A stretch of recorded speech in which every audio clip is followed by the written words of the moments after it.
Okay, welcome to this recording. Don't quite know what it is, but let's start with some questions then. So I'm Colin Telford, Airdrie fan and Rent-A-Gob, as you may know. I'm here because I've got an inquisitive mind, a laptop and a microphone, so that probably means I'm bringing something to the occasion. I'll leave it to you guys to introduce yourself. John, do you want to go? John Henderson, Airdrie fan since the 60s. When I got a wee bit older, started taking an interest in the clubs. I'd seen the odd names about, I want to know a wee bit more about this and that and this person. Jimmy Ferguson fired me a bit in the early 70s or late 70s when he really built up the programme and he started including wee historical snippets. And really from there. And once I retired, got an early retirement deal, so spent most of my time in the Airdrie Library or the Mitchell Library researching things. Great fun. Gordon? Yeah, Gordon Thomson. Yeah, I'm a trustee of Airdrie Community Trust, and we're hosting a 1924 celebration dinner. And a bit like John, I've only been a fan since 1975, which brings me up to close to my 50th anniversary now. And obviously been to thousands and thousands of games, and I'm a wee bit of a history buff, nowhere near as good at it as John. I tip my cap to how much effort John puts in, but I absolutely love history. I love the history of Airdrieonians Football Club, and kind of fought a wee bit over the years to try and kind of help make sure there was still a club in Airdrie. And what I really wanted to do with 1924 is paint a picture for the younger generation in particular, that they can carry the torch forward and kind of keep these stories alive, because I think what myself, John, and hopefully we can kind of bring to the Airdrie masses now is a picture of just how amazing the 1924 team was, the characters involved in it, and it really started with the history of our club, because the guys who were in charge of the club at the time of winning the Cup in 24, they were the guys that were there at the very start, who helped found the club in the first place. And I think it's a brilliant story spanning 46 years from the club's inception through to winning the Cup and beyond. Winning the Cup helped build the club that I fell in love with, and I'm sure John fell in love with in the 60s and 70s between us. And we really kind of want to kind of bring this to life, paint a picture, let people know this remarkable story. I think we were the first provincial club to win the Cup and finish second in the league. It's a brilliant story, so let's get cracking. You've stolen some of my thunder, but that's alright. So after the who are we, why are we here? So like in real broad terms, we're here because we're all Airdrieonian supporters, and we probably wouldn't have spoken to each other were we not all supporters of the same club. And that's one of the great things about supporting a football team. But yes, 1924 is 100 years ago. We want to mark that, and as I say, I've got a microphone, but you guys have got a real keen passion for the history of the football club. So when it came to trying to do something, I knew it was you two that I wanted to have around the table. So thank you for coming along tonight. But let's start. Gordon, you've already mentioned it there, so trying to put it into context, 1920s, Airdrie are 46 years old, but there is a constant thread which people won't know about, from the guys who set up the club to the guys who are still managing it when it wins the Cup. John, do you want to give us some of the background then as to who are the architects of Airdrieonians? Well, the main man was always Tom Forsyth, Honourable Sheriff Forsyth, as he was at the time we won the Cup. He was a goalkeeper in 1878, first season. He had one wee spell away from the club when war was declared in 1914. The Scottish League decided they would continue with the league programme. He was chairman of the club at the time, and he resigned immediately. And he said, I don't know his exact words, but I'm paraphrasing it a wee bit here, I can't go on with this, our young men playing football on fields in Scotland on a Saturday while our other young men are dying on muddy, horrible fields in France. That was his principle, which would come again later, particularly with the Jimmy Howison incident, and that's the type of guy he was. So he was out for about 4 years there. I guess he would always still have had an interest in maybe watch the team during the war. He also built up his own, he started his own legal business, his own lawyer's firm, went through with that, up to the position of being an honourable sheriff, obviously. He was the main man. David Martin, Bailey Martin as he was by 1924, he was there maybe a couple of years after, probably just about the time we changed the name from Excelsior to Airdrieonians. He played with the club. He had a couple of brothers who played as well. But he was there, and in fact, I think he replaced Willie Orr when Willie Orr went to Leicester in 1926. David Martin came in as manager and managed us pretty much through the 30s, which, Great Depression and all that, there was a lot of financial problems for Scotland's clubs, and there was regularly mentioned Airdrie will not survive. It came up a lot in the 30s. So he helped to see us through that as well. He was treasurer at one stage. They were the two main men, I think, who really, in the early years. There were a couple of other directors were there in 1903 when we won the Division 2 title, but I don't think they would have had as much real input. We had a lot of directors, some of them presumably were there just because of the business acumen, and maybe they put some money in. Football 1878, football's quite a newfangled thing. So Gordon, you were talking before we got started of one thing that struck you is the age of these guys as Airdrieonians is set up, and comparing that to the age of your son. So you want to fill people in on I think you've said it's a journey from youthful exuberance to their golden age, kind of this 1878 to 1924. We've just ascertained there 46 years between the club being founded by Tom Forsyth to Tom Forsyth being the chairman. We reckon he was about 19-year-old, roughly at the time that the club was formed. So we've got a lot of young guys. I mean, my youngest kid's 18-year-old. And to think that him and his pals could form their own wee football club and quickly build it into the club within their kind of lifespan. So, by the time we win the cup, it's kind of Tom Forsyth's kind of golden years, if you want. The country's just coming out the Great War, times were tough, everybody's watched Peaky Blinders first couple of seasons.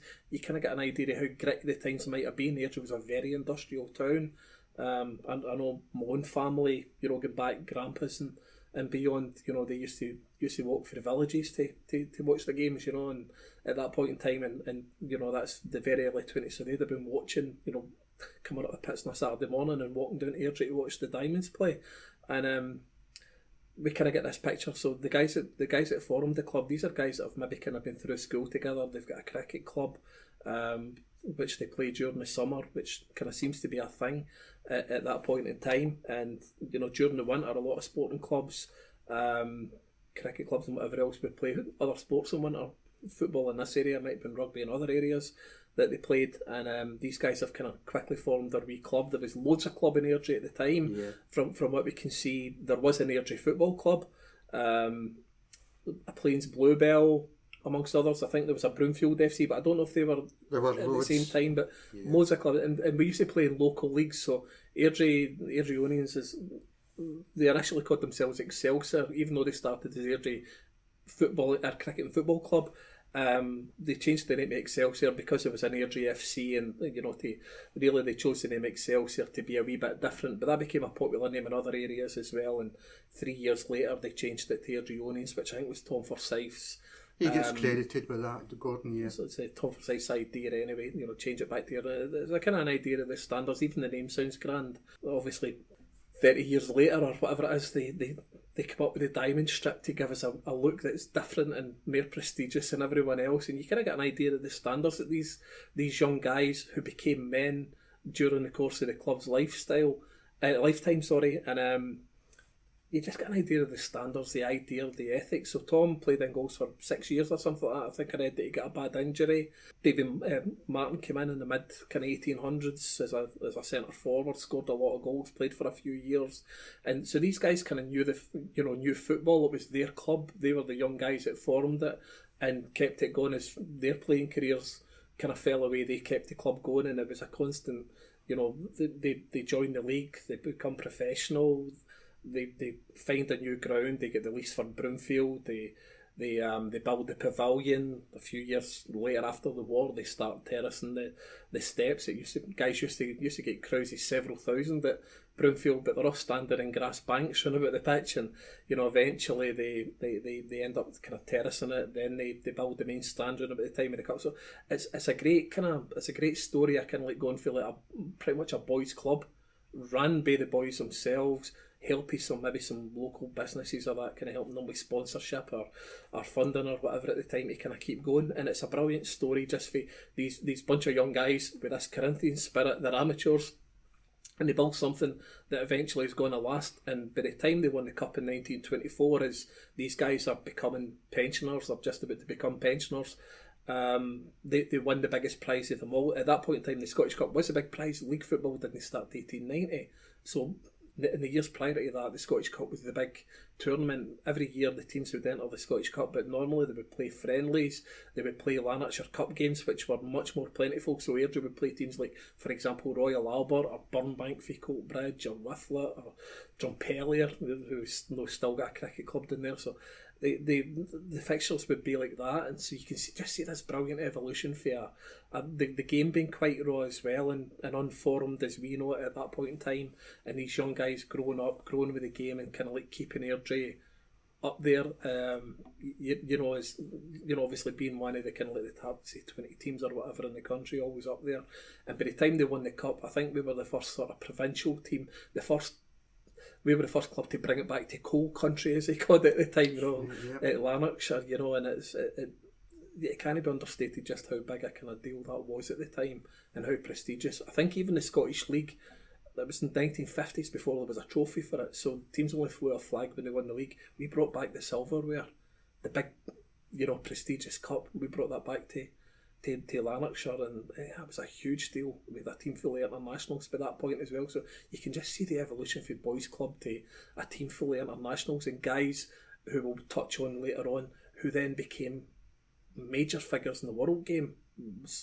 Some of the players that we had went on to great things. John will probably explain that a lot better than I do, because I could be accused of hyperbole here when I'm talking about some of these characters, but it's an amazing story, and hopefully the listeners, as the next hour or so goes on, will really enjoy hearing a lot of the kind of stories about just how amazing it was.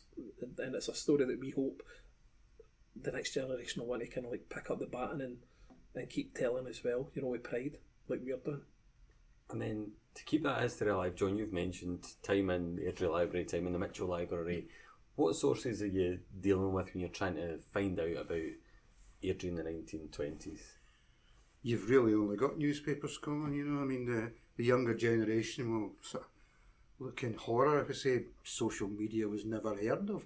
Even telephones, probably only businesses that had telephones, and the more well-to-do individuals, like maybe bank managers or whatever. So a secretary's job in those days, we'll maybe touch later on when we talk about a manager. The manager in the 20s was well removed from the manager today. I don't think tactics were involved at all. There were no dugouts, so the manager would be sitting in the director's box, and he was probably employed as secretary manager, and the secretary was the important one. He would deal with every type of correspondence. He would often have to be sending postcards to players saying, you've been picked for the first team or you've been picked for the second team this Saturday. Meet at such and such a place at such and such a time. Don't forget to bring your boots. These kind of things. A lot of work. I know you've had some access to minute books and stuff like that. Do they tell much of a story of, is there much detail within records that the club might have? Unfortunately, the minute books, the oldest minute book is 1905. So you're missing the first 27 years. Don't know what happened in that time. But basically by that stage, the board met every Monday night in the pavilion at Broomfield. They went through all the things that they needed to talk about, any improvements to the ground, any players that had been recommended to them, so somebody would be wanting to have to go and have a look and whatnot, the scouting system. And the very last thing was pick the teams for the weekend. Obviously, you could have a lot of problems with injuries between Monday and Saturday, but that was about it. Other than newspapers, there's not a lot. maybe in later years find an interview with somebody who was there from that time, and it's fascinating to read those, and you maybe pick up some wee bits. Just an example in that, I remember, well, I don't remember it at the time, but I came across a series in one of the newspapers with a referee called Tommy Small, who was from Dundee, and he, I think, was active in the 20s and 30s, and he told one particular story that he'd been at Broomfield, he'd been refereeing a cup tie, and he gave a couple of decisions which the locals didn't like. So they were all waiting outside for him behind the pavilion. And it's quite harrowing when you read it. He's saying how he had to get smuggled to the station. He's going to Dundee, remember.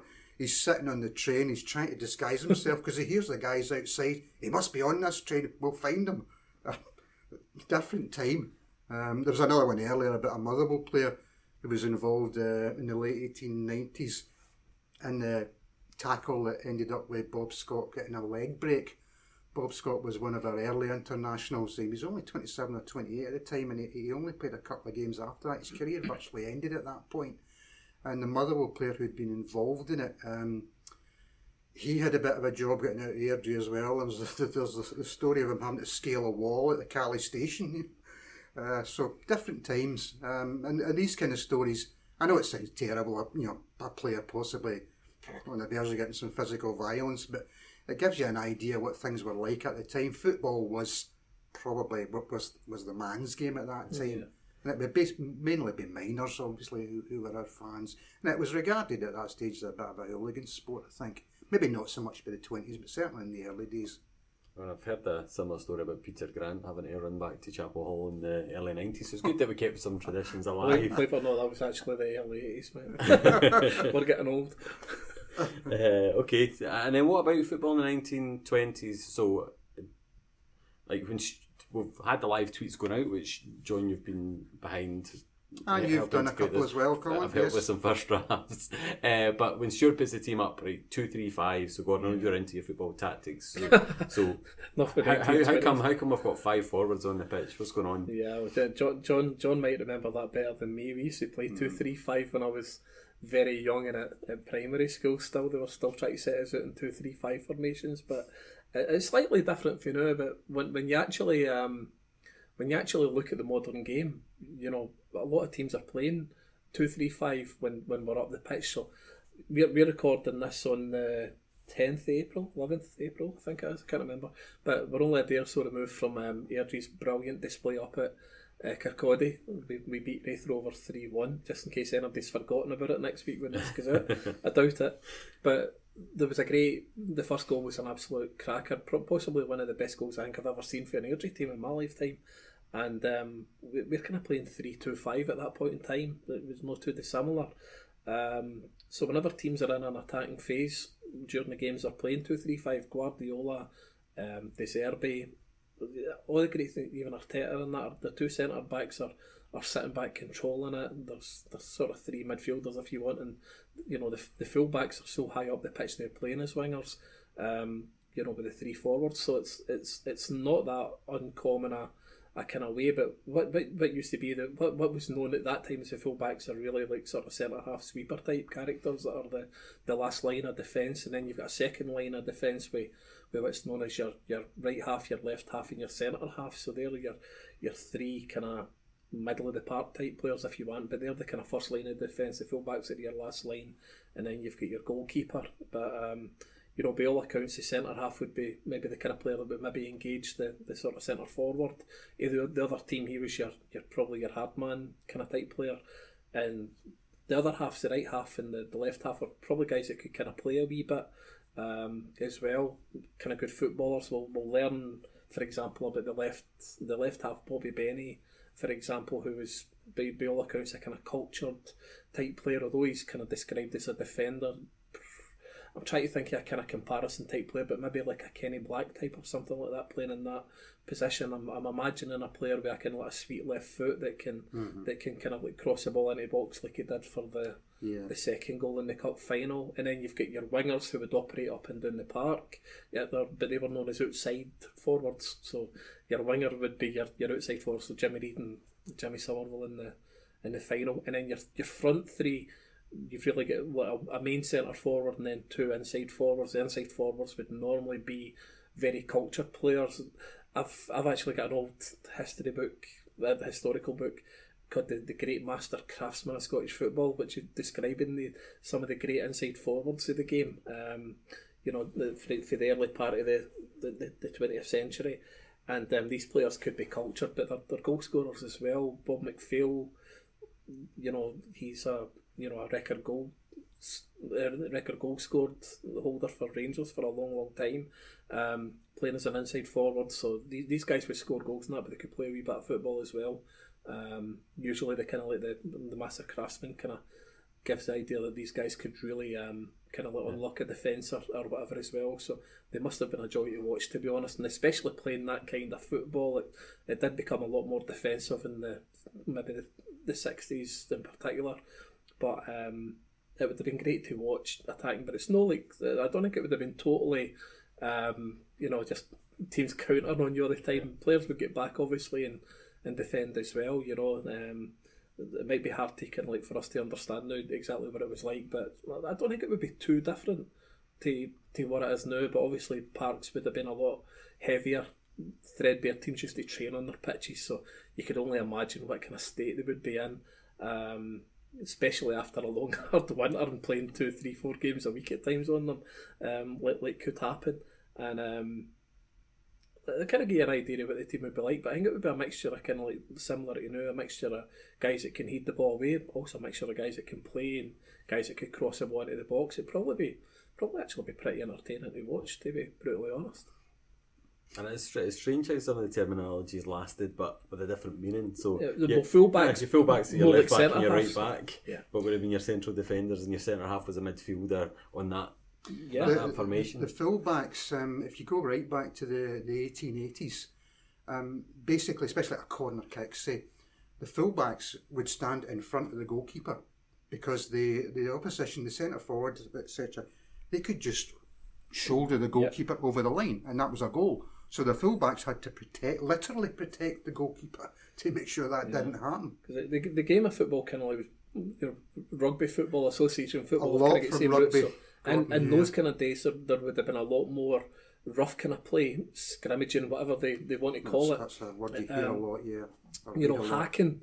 Is a kind of term that you still hear, but hacking in those days would have been proper, bite your ankles illegal type stuff. Yeah, I mean, I think Chopper Harris type kind of tactics here. But it's the game's obviously changed and different now.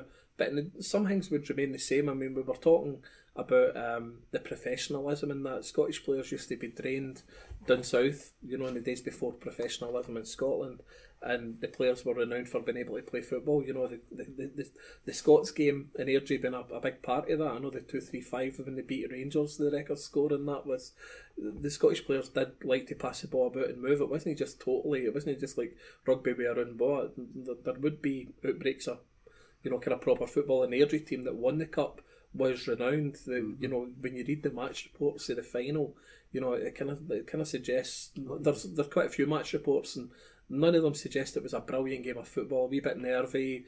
The team said had a heavy schedule just before the final, but every one of them kind of mentions that Airdrie were kind of like known at that time for being very very easy on the eye, very good to watch. They would get the ball down and play. And it sounds like we were actually a really intriguing team, John. The one phrase I remember is the sweetest passing team in the country. There you go. And this is the Glasgow press. Yeah. Who... Not easy to please. No, certainly not at that time. So yeah, we had a great reputation at that time. Yeah, we found that really when we've been looking into the background of the players, which were, again, hoping to bring to life. We think a lot of people might be able to name the team, but do they know a lot about the team? You're obviously going to really kind of educate us here, John, during the course of this podcast and the booklet that we're going to do for the celebration night, which will be available. So, right, perfect segue, because I've just brought up the famous picture of Airdrie team sitting in front of the pavilion with the cup. So let's see if we can bring that to life a bit. So our two gentlemen in waistcoats, W. Reid and G. Carroll. John, what do we know about we've got trainer and assistant trainer? Willie Reid also ran the reserve side 1924, not so long since the Great War finished, obviously. So you've probably only had 3 proper full seasons, before that, to get things back together again. The war interrupted everything because so many players were away, and probably just set us back a wee bit. We didn't have a reserve side during the war, and it was only maybe 1920 probably that we started up again, maybe 1921. Yeah. So Willie Reid was looking after them, and that setup continued until the 60s. The first team, if they were playing at home to Motherwell on the Saturday, the reserves would be away to Motherwell at the same time. So, as I say, Willie Reid looked after that, and it would generally be the case that at least one of the directors would be assigned to go with the reserve side for a month at a time, so that he could report back at team selection meetings and whatnot. And that move to have a reserve team fundamental to the Cup success in 24? Well, undoubtedly. The reserves were very successful in those years. We won the Cup, I think, 3 times, and the reserve league was called the Alliance. We won that a couple of times as well. So yeah, that was very important. The squad. There was a good article in the Sunday Post, I think, after the semi-final, where the gentleman there had been talking to Willie Reid, and Willie Orr had stressed, yeah, we've got the reserve players, the backup players, that's what makes this so good. Because obviously we had to use Bob McPhail and David Gordon at that time. So this would be a good time to kind of explain as well, especially after the war and with the reserve team coming in. Obviously there would have been a loss of players during the war. And I'm not just talking about a battle or anything, but I'm talking about maybe people that were playing in 1913 would be old, really old by the time things resumed. So the team itself was a kind of mixture, John, of some experienced players like Jimmy Reid, for example, was Jimmy Reid in the earlier part of the 1910s before the war. He was a Scotland international. He was a centre forward that scored a lot of goals. Yes. But by the time it resumes, he's lost his peak really. So he's getting in his late 20s by the time football kind of really resumes, and we pick up the thread in the early 20s. But the reserves would probably have helped bring up. There was a lot of really, really good young talent. We kind of caught lightning in a bowl, I guess, with some of the players that came to the club. one in particular, but we probably could have kind of caught lightning on a bottle a wee bit with some of the players, but they would have came through the reserves. They would have been blooded into the team at that point, and so it played a huge role in that, as well as having backup players. Yeah, we stole Hughie Gallacher from Queen of the South in 1921.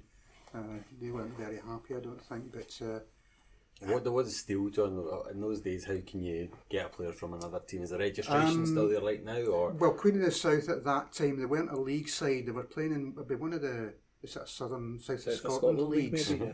So, yeah, question really that you send a couple of guys down, you offer them a professional contract, you can basically take them. Airdrie were good enough to probably to pay a small sum to a lot of these clubs. It's repeated often in the minute books that, say, like Tommy Preston, who we got from Lonehead Mayflower, there'll be an item a few weeks later. Lonehead Mayflower have written to us asking if we can have some compensation for Tommy Preston. So Airdrie send them a £5 or a £10. Not insubstantial for a junior club at that time. Mm-hmm.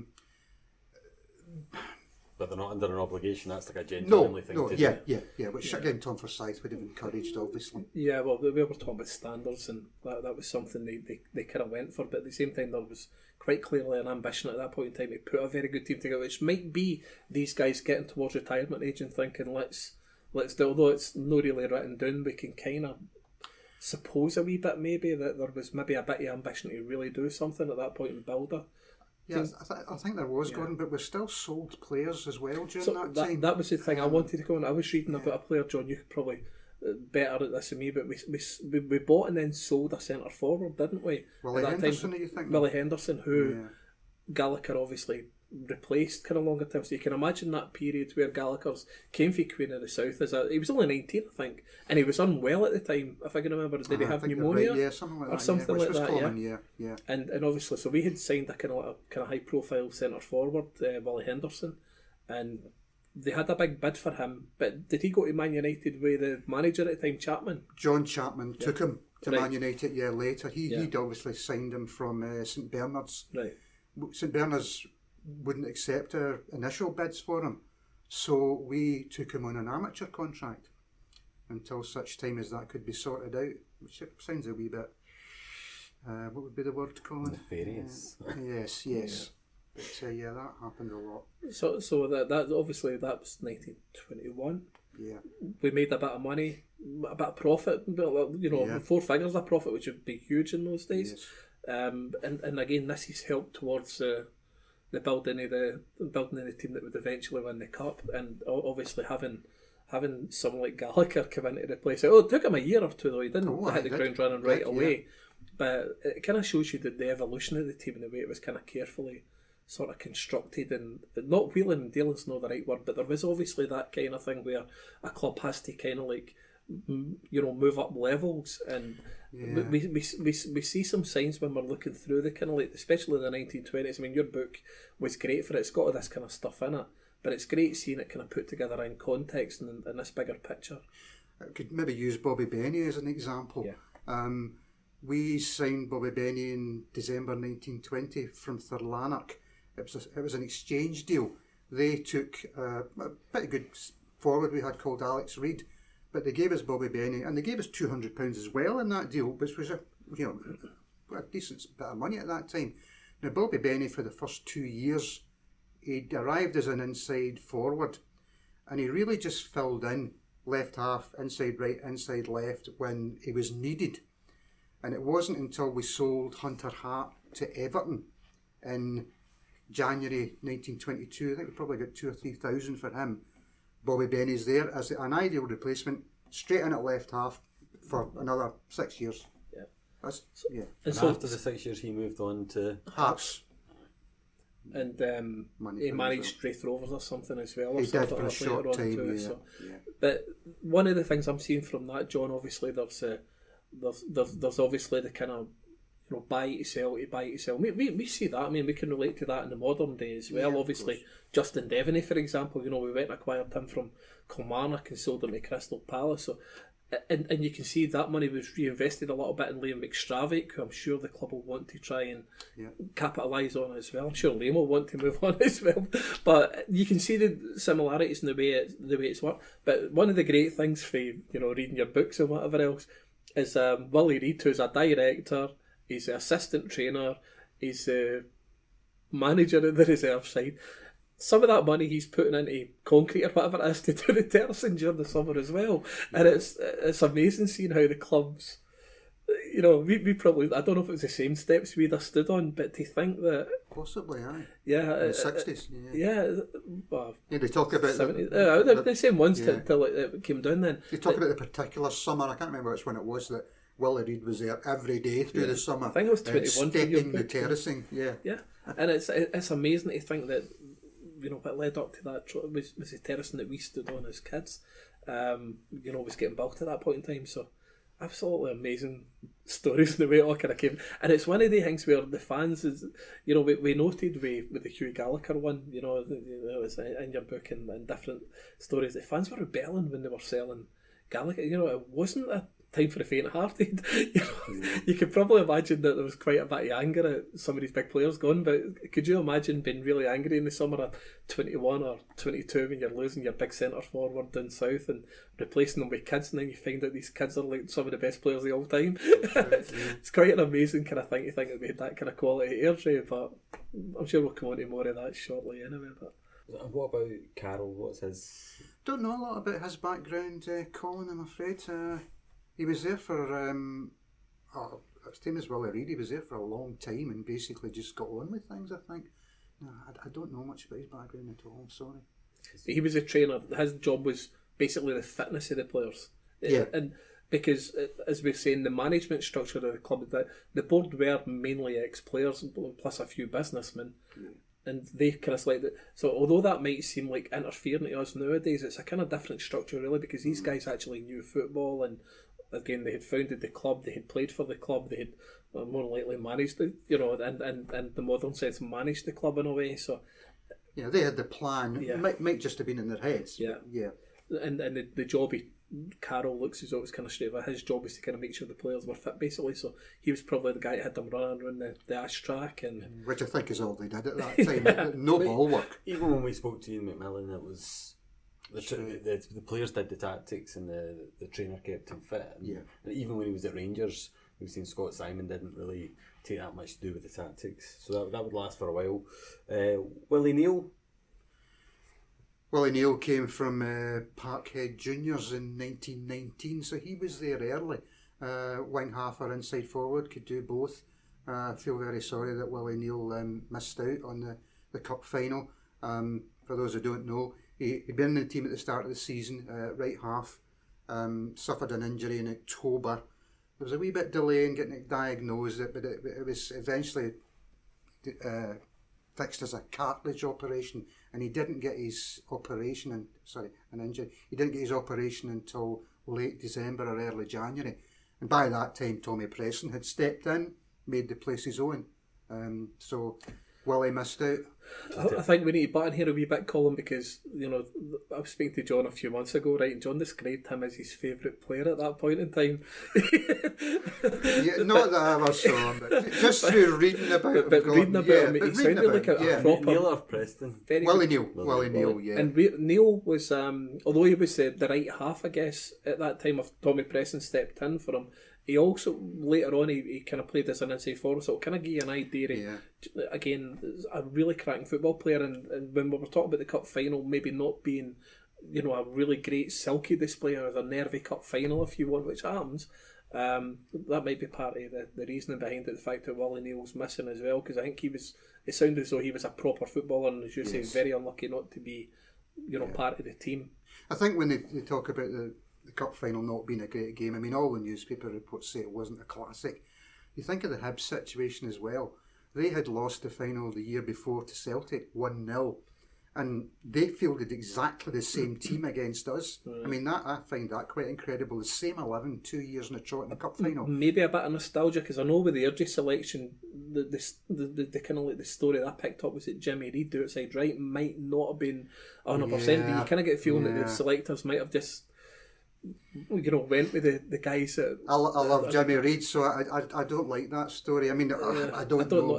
It's written in the papers. Talk to me about Jimmy Reid. So Jimmy Reid is my aunt's granddad, so as close as I can get to it. So it's really not a blood relation, but as close as I can get to the football team. Elder statesman of the 24 side? Yeah, born in 1890, so yeah, he would be the oldest at 33, coming up 34. Yeah, had been a centre forward. Peebles Rovers, quite a hero in Peebles, obviously, because he went south to Lincoln City, who were in the English League in one of the lower divisions, maybe third south or whatever. He had 2 seasons there, didn't set the heather on fire. We got him for, I think, £100 or maybe less. Brought him back, and that's 1912. So he played in the first game with the new diamond jersey, and I think he scored the first goal at Ibrox in that game. And he was a centre forward in Scotland who scored goals, who would rumble them up quickly. First Scotland cap in 1914, so he didn't waste a lot of time. He had Scottish League caps before then as well. So those 2 seasons before the war was declared, he was top scorer in Scotland. His rival was actually Willie Reid of the Rangers, so the two of them were battling it out for goals. But Jimmy Reid had over 30 goals in each of those 2 seasons. Unfortunately, in the war, he missed about 3 years because he was serving as a sergeant in France. And it's noticeable from the teams that he would generally be on leave at Christmas. So he'd play 2 or 3 games at that time, even although he's probably having a different type of fitness through what he was doing in France. But he missed 3 years. So by the time he came back, he'd be 28, 29. Still played as centre forward, but I think the papers indicate he'd lost a wee bit of the edge. And then when things changed, when like Sir Willie Henderson came in, a lot of them say he made way for Hughie Gallacher, but it was for people before Hughie Gallacher. So he went over to outside right. And this is again where you get this thing about he was picked for the cup final out of nostalgia. I don't believe that. The 5-0 win at Motherwell, where he set up the first 3 goals. Obviously the selectors were impressed with that, because it was soon after that he was picked again for Scotland. He did his second Scotland cap in 1920, This was them bringing him back in 1924 when, as I say, he was 33 years old. So if the selectors thought he was good enough, I don't see Tom Forsyth and Willie Orr looking at a nostalgia thing. We've got to this cup final. Yeah, I think the place I picked up, and you've probably seen this, right? I think it was Waverley who wrote with the Coatbridge Express. No, Daily Record. Sorry. So we read the waiver list, and it kind of suggested that I think Hibs lost a player quite early, not lost a player. One of the players got injured badly. Jimmy Dunn was one of their main men. Yeah, and that might have affected the way the game actually played out. So we're maybe getting the blame for it if they've maybe sat deep, which we know they did in the first half, especially. They sat deep, so maybe smothered the game a wee bit. It kind of suggested Reid actually picked up an injury late on in the game. I'm sorry to bring this to you because I know obviously you're a descendant of him, Colin. I don't want to upset you here, but it seems as though he maybe kind of picked up. He kind of like became a bit of a kind of lame player, if you want. You know, like the lame word comes up in these reports all the time. But that was a word they used. It's actually hard to read some of the stories, but I think they kind of suggested the Airdrie's gamble, and that's where I maybe picked up that it was a fitness doubt. Was they talked about Airdrie's gamble kind of almost backfired, but he you know, it's only 5 minutes to go that he kind of picked up an injury or you know, with a couple of minutes, and then so Airdrie played with essentially 10 men for the last 5 minutes. Hibs played for the last 75 with 10 men. Gallacher picked up a knock as well in the second half. Right. Commonplace in these days. So this is one of the things that struck me reading the match reports. Guys go off to the pavilion, get patched up and come back on because there's no subs. Yes, right. So you just need to go. Need a decision off. Is it so bad that you can't go on? And you can imagine all the pressure was if you can go on and do anything. Yeah, make a nuisance of yourself, basically. I mean, eventually with Jimmy Dunn, the Hibs, he went out to the right wing, where he's basically a passenger, but he's a man, so they've got to mark him. Jimmy Dunn, by the way, was played alongside Hughie Gallacher in the Wembley Wizards in 1928. He went to Everton. He was a good player. There you go. It again just highlights the quality. Highlights the quality. But Jimmy Reid looks as though he was a cracking player. I mean, as you say, top scorer in Division 1 for the 2 years before the war, and he played a few times between it. Although he played 3 times for Scotland, it says that he played 5 times for the Scottish League. For the Scottish League, yeah. Not including the wartime game, and scored 6 goals. Even at that time, that was good. Regarding playing with 10 men, I mean, that rule didn't change for a long time, Colin. I mean, again, talk about Wembley in 1967. Jackie Charlton got injured early on in that game for England, so they were essentially playing with 10 men too. And that's obviously the late 1960s, which is, you know, just before my time, and, you know, John was a very young guy at the time, so it was still, middle-aged. No. Very young guy at the time. Teenager, yeah.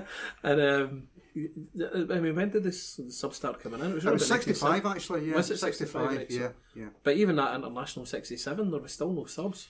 So I'm wondering about that. Yeah. Maybe we look at that, Gordon. Yeah, there was definitely 67. Jackie Charlton got injured in the Scotland-England game, and there was no subs. He ended up hobbling about up front for a bit. I've seen the whole video, so I know it definitely.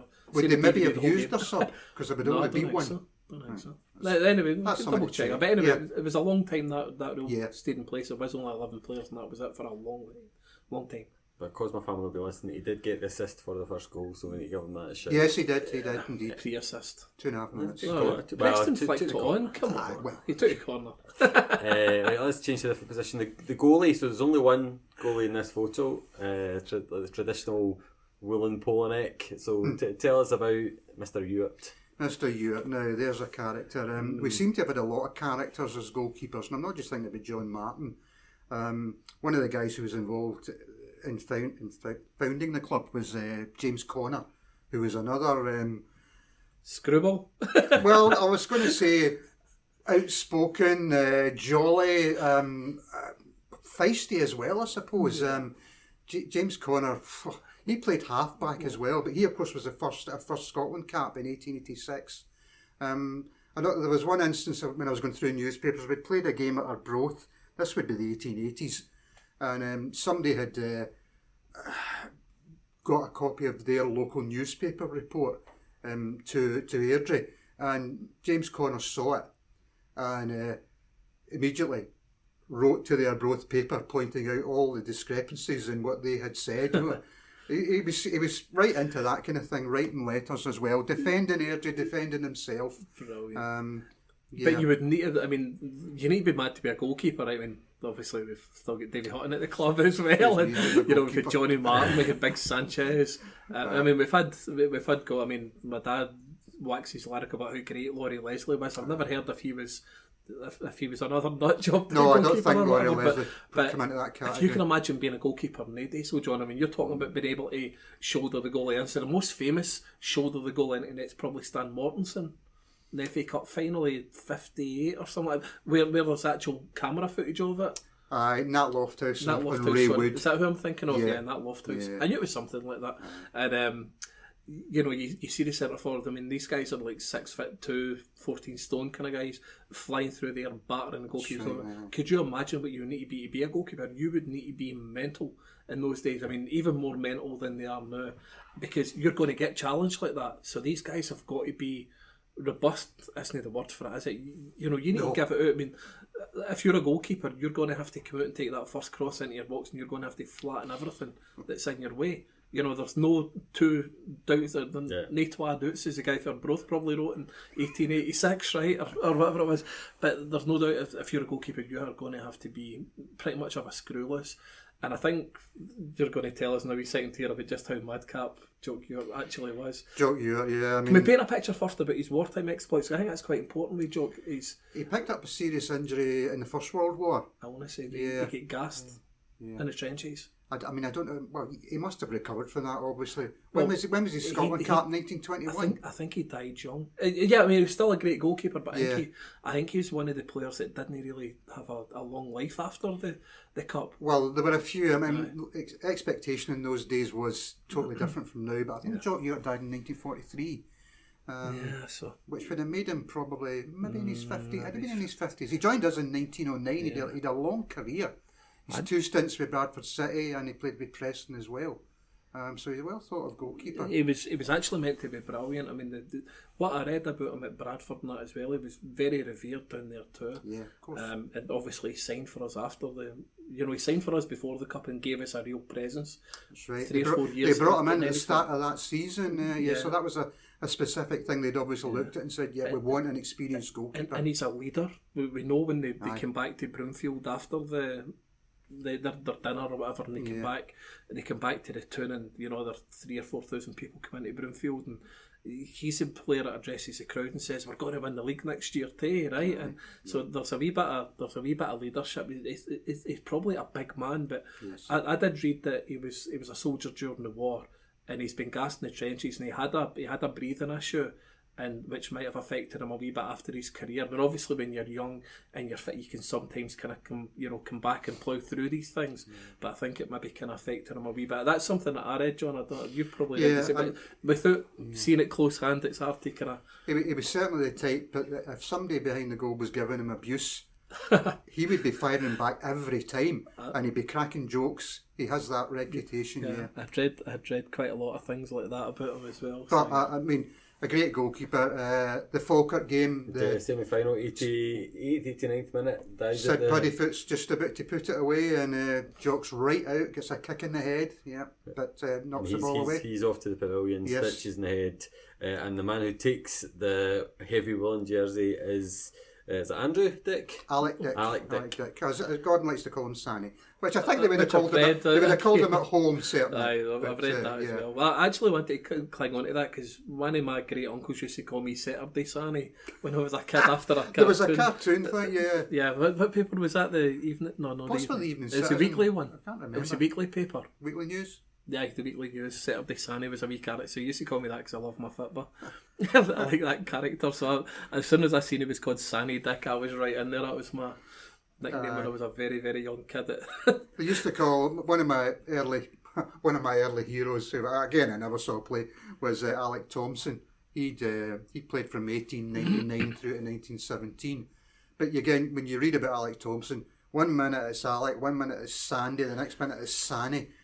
So I find a lot of the newspaper. I mean, you obviously spend a lot more time than I do in the library. I like doing a bit, but I know you're retired and get a wee bit more time than I have, which I'm actually aspiring to. I want to be John in 10 years' time. But anyway, I find that a lot of it's really, really hard to read. I actually feel like, although it's in English, you're having to interpret a lot of times. But I think a lot of the journalists had they're personal kind of things. I get a feeling at times that some of the journalists have got like, you know, there was maybe like some personalities like to think that they were closer to the team or the players or whatever else, or they were covering it, because you maybe hear like a beat reporter that would cover a team, so you kind of get a funny feeling that a guy for the local papers would know them and call them a certain name, guys for Nationals would call them something else, and I kind of, sometimes it's actually hard to read when you actually look at I thought I need to translate this cup final report because I barely understand it, and I'm thinking about younger guys must be looking at it thinking, what are they talking about? And names are one of the things, but Sani, he was 30-year-old roughly around about the time of the he was one of the elder statesmen as well. Didn't join us until 1920 I think, or 1921 from Armadale. 1919. And he'd played with a couple of teams in Canada. I tried to research what he'd been doing over there, whether the family had maybe gone over there for a new life or whatever, and then had come back. But I've not been able to work that out. There won't be a lot of records for Canada, obviously, or it'll be extremely difficult to find, I would imagine. Again, he was for Hart Hill, Ben Har, mine and Stock. So he'd have been 25 roughly when he signed for us, roughly. He has had a few years. He wasn't young. And when he stopped playing about 1926, the papers just said an illness or a disease, or health reasons. That was what they said. Health reasons. Mid-30s by that point, anyway. And they didn't specify, but it seems as if he had a chest complaint. And he died, I think, of pneumonia brought on by chronic bronchitis. Maybe that was in 1958, so he carried on a bit after that. He also... he'd been in his 60s by that point then. He would have been, easily.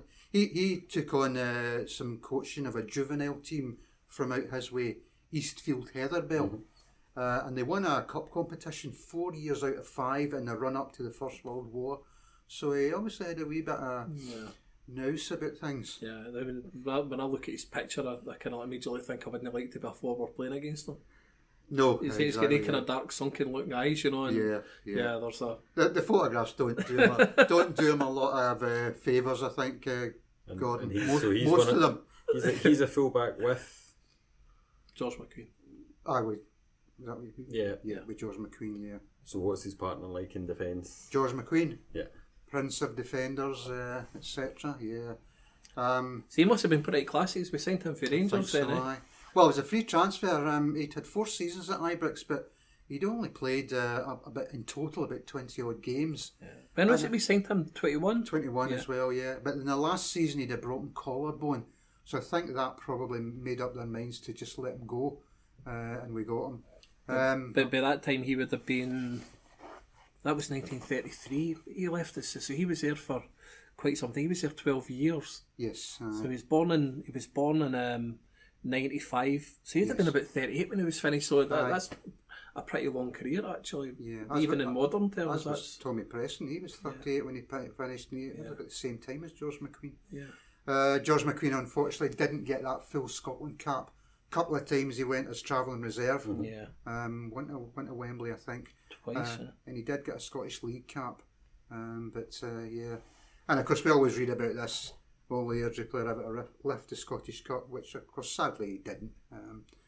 Tom Forsyth who would have lifted it. They presented it to the directors rather than the players. It wasn't quite as... In fact, one of the things I read last week said that the players hadn't even got out of the bath and it had already been presented. Don't know whether that's true or not. Then George McQueen, long list of Airdrie left backs who scored a lot of goals. He scored between 20 and 30 penalty kicks in his time with us, plus free kicks as well. And I think he was very close to being top scorer one season, maybe with say something like 11 goals. It was one of the ones where we didn't manage as many goals, but revered. Every story about him just makes him sound like a classy kind of guy. And well, let's go to Preston then. He's the right half. So let's go. We do them in order apart from obviously we covered Jimmy Reid. So Preston, Tommy Preston, he played right half, but he could play centre half as well. He's probably what's the word? He could versatile play in a few positions. Halfbacks were kind of seen as that. I think he only had the one game at centre half. Actually, was the first Ayr game when Jackie McDougall was injured, and they moved Tommy to centre half. They brought in Willie Neal at right half. His old position, but Willie, everything you read about that cartilage injury, maybe just wasn't up to the match fitness, and of course it was 2 hours in that game, So they decided the next day that they would put Tommy Preston back to right half and they'd bring in Davy Gordon, who was an experienced player, maybe hadn't played a lot of league games in his time, a couple of seasons at Hearts, but I don't think he even managed double figures, and maybe just double figures in a spell at Hamilton. We got him from Arniston in Rangers. He'd obviously gone back junior, and they reached the Junior Cup final, which they lost, and we picked him up then. But by all accounts, he did well in the last Ayr game and in the semi-final against Falkirk. Yeah. And again, age-wise, he was born in 1893, so he'd have been 31 at the time of the... Yeah. So not... Another one. And he only signed in 21 for us, so he was already about 23, I think, actually signed. Oh, was it? Right, yeah, okay. because I'm sure they reached the Junior Cup final in 22, 23. Well, some of my information might be dodgy then that I've read up on, but he'd have been roughly about 30-year-old when he signed for us anyway. But he played for quite some time. He played till he was 39, basically. Yeah, I mean, we 2 or 3 like that. George McQueen, yeah. Obviously Jock Hewitt, maybe not with us, but he certainly played that long. And as we discussed, Jimmy Reid played on. So he was kind of one of the elder players in the team, although he wasn't very experienced at that level at that point in time. Although he did play an awful lot for his Angie, he kind of settled.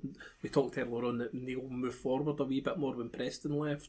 When Russell had left a year or so after the cup win, and he kind of like cemented his place in the team really at that point. Initially, when Willie Russell arrived to Benburb, he was a right half. So he played at right half quite a lot in the first couple of seasons, and Willie Neal played it inside forward. Yeah, but then eventually they reversed it. Flipped over. The other thing as well with Tommy Preston as well was that one of his grandsons actually a journalist that covers here all the time as well. I sit beside him at home games. So yes, there you go. Yes. Such a nice guy, and I was actually shocked when I was telling him a year or two back that we were obviously kind of planning 1924 celebrations and whatever, and he was like, "Oh, my grandpa played for it."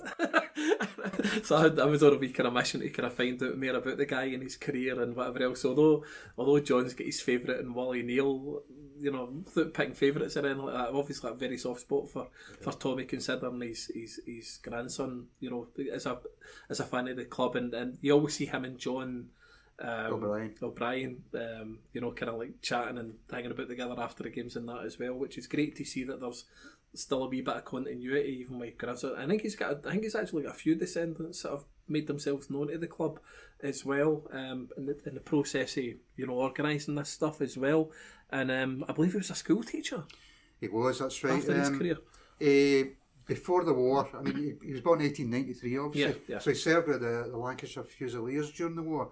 But he'd been a miner before the war, just like the rest of his family probably. Yeah. And at some point he decided to go into full-time study, went to Edinburgh University. So it was the morning of the last replay against Ayr that he was through it in Edinburgh, picking up his degree. And then getting back to Ibrox. That's amazing when you think about it. I mean, you're obviously talking about him picking up his degree, he becomes a teacher. He used to be a miner. I was obviously trying studying a lot. I love the tune. I'm really proud of my home tune. The Airdrie's my tune. I wish it was as grand just now as it used to be.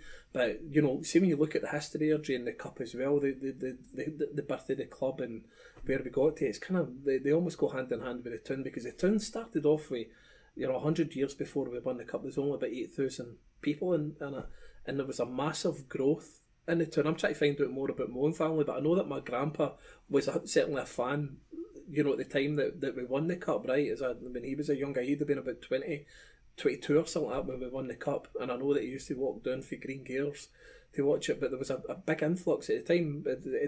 Earlier on, it was just a predominantly weaving town, and all the industry around about the town was built for that. So the farms would grow the crops that would then get converted to use for the weaving and transporting on and whatever. That was kind of like Airdrie's culture, if you want, at that point in time. But by the mid 1850s, by the mid 19th century, there was a big influx. There was a lot of immigrants from Ireland. We know about the name the Irish hammer drivers, for example, but there was a lot of kind of people came to Airdrie from Ireland at the potato farm. There was also a Scottish potato famine as well, and there was people came from the Highlands in as well. And at that point in time, there was pretty much the Industrial Revolution, and a lot of the people that came to the town were coal miners, especially ones from Ireland, which I think might have been part of my family. Were certainly for that, because they were all miners and they all stayed up in Green Gaels area at that point, though, my mum's side anyway. And it's amazing seeing you know, but at the time the club was building, the town was building as well. That's when all the schools, the swimming baths, the libraries, the town halls, everything that we kind of come to know. When we see pictures of Airdrie for the 1920s, I think most of their jaws drop when we see them on that, you know, You're From Airdrie Facebook page, for example. You see how great and how grand the town looked in those days. It kind of matches the town. But by the time we won the cup, but after the war, seemingly Airdrie was really well, but not seemingly, we know, see the cenotaph, Airdrie was really hard hit during the war, lost a lot of people. A lot of your own families, I know there's some of my family buried, you know, that unfortunately perished in the war as well. And after the war, when Airdrie are winning the cup, whenever the team are kind of trying their best to be grand and be a thing for the town, unemployment was running about 30%. I mean, UB40 used to talk about being a 1 in 10, the unemployed in the early 80s, right? We're talking here about 3 in 10 in Airdrie at that point in time. That's depressing, you know, and the club must have been a real kind of, you know, at that point in time to win, that must have been a real pick-me-up for the town as well. And obviously, we read about, you know, what the mayor or whatever it is, was it Provost Mayor or whatever, it comes to address the crowd, you know, That's there's right. a great sense of Kennedy, public, civic kind of pride in the club winning and that. And Tommy Preston looks like one of these guys that's a kind of a kind of symbol of somebody that's came from that kind of mining background and bettered himself. He's also played up what a bloody life. You know, it's amazing when you think about it. Although none of the cup final team or squad were actually from Airdrie, the number of them who settled in the town, Jimmy Reid, Bobby Benny, Willie Neal, Tommy Preston, all settled in Airdrie eventually. I think that's just 4 of them. It's great, Yeah, it's and brilliant. several of them were involved with the club as directors, Yeah, right up to the 70s. which is a great theme Yeah, as well for a football club, and it must be good to have that kind of knowledge as part of it, because we've obviously seen that in the building of the 2014, 46 years in the making, obviously, but you know, you can see that in it, that skill set was there, so great thing. When we move on, you then come to the centre half of the team, if we're going in order here. So that's Jackie McDougall, who was a relative youngster compared to someone who's born in 1901, and he signed as a 20-year-old for us for the Port Glasgow area. He'd won Scotland Cup as well. He's one of 7 players that for that starting 11 that day who played for Scotland. So, John, do you want to give us a wee bit more about Jackie McDougall, sometimes known as Jock, but we're going to run with Jackie because that's we've actually synchronised, John, haven't we, the names of the players, see, for the books and everything else. We've kind of synchronised the names a wee bit, so we're running with Jackie. You brought that up, Gordon, which was good of you. Jackie McDougall's brother, captain Scotland, his older brother as well, played with Liverpool. I have Jackie as being 22 at the time of the cup final. Yeah, that would be about right. Yeah. And obviously he was a big miss in those that last Ayr game and the Falkirk game. And obviously Davy Gordon, by all accounts, did a tremendous job. Jackie McDougall scored a few goals. I think he was the kind of centre half who was good in the air, obviously, and would go up with the attacks and attack the corners as defenders used to do. They maybe don't do so much nowadays. So who would he be most like in the current team? Is he maybe like kind of a Fordyce type or? Yeah, I was thinking of Paul Lovering actually. But playing centrally, aye. Yeah, well, no, I was thinking more Paul Lovering when he was attacking the ball. Yeah. He's the last one I remember who I think really at corners, edge of the box, go for it and get power on it. I played against him in a Legends game, Mike. He's frightening. So I appreciate that. So if Jackie McDougall was anything like that, then that would be a horrible sight for a goalkeeper to see him coming up. And he went. We got money for him as well when he went to Sunderland, and then he played at Leeds. Very good centre half. Yeah, sounded class. I think the newspaper reports that I read for him about that point in time as well all suggest that he was a real class act. I think at one point in time was he described, now this might not sound an awful lot, and there's a wee bit of Steve Austinishness in here, but I think he was described as a £6,000 man at that point in time. I haven't seen that, Gordon, given that Hughie Gallacher moved for less than 6,000 a few years later, that must have been a high accolade in itself. I mean, I'm not suggesting it was Duncan Edwards or anything like that, but this guy sounds like he might well have been bit of a player, John. Oh, definitely, To definitely. have nicknames like that in the press and to be held in such revere by the journalists, That as you was say, the whole Glasgow team, journalists, Gordon, at that time, yeah. yeah. It was. I mean, it was put together over such a long And period. he would be the linchpin, obviously, being the guy attacking the ball and holding the shape of the team, if you want, with the football players kind of outside him. He's the big centre half, middle of the park, two sweepery type characters behind him with Dick and McQueen, and then obviously you get football players outside them like Benny and Preston, and then your inside forwards. He'd have been the right solid player holding the team together. He'd 8 seasons in England when he went south, combined with Sunderland and Leeds, and they were all in the top league. Yeah. So, I mean, you have to be a good player to do Which is a that. common theme. So he sounds a right cracker. Maybe not spoken about as much as others. No. But it sounds like he might have been not a Sergio Busquets of your team. It's maybe a good way of putting it. Maybe quite with the press results. I don't think they were pressing quite the same in those days. But the next player on the list, Bobby Benny. Then a brief bit before you kind of like correct me and everything here. So Bobby Benny, is it Bobby we're calling him, or Robert? Bobby, I Bobby think, will do, yeah, eh? Bobby, yeah. Bobby will do. Something The player card that I found on him at one point in time said Robert, but he looks a gentlemanly type. But he's a wee kind of blonde-haired, left-sided kind of player. To us, he would be a left-sided midfielder, but he's a left half in that team. And I kind of likened him earlier on when we were talking to possibly in my head. I've got a sort of Kenny Blackie type kind of character, somebody that can really play, put a ball in the box or whatever else, get back and defend or whatever else. Hopefully I'm not doing either of the players a disservice here by saying this, right? 3 caps for Scotland. He was born in 1900 in Slamanan, so he was kind of probably one of the more localish, if you want, players. But a family history here that 3 of his uncles certainly played in the 1880s or in the early days of the club. There was another uncle who I think he maybe was a trialist or whatever, but I think it's dubious whether he actually signed or not. So a wee bit of family history there, and another link to our evolution, to our history with Bobby Benny.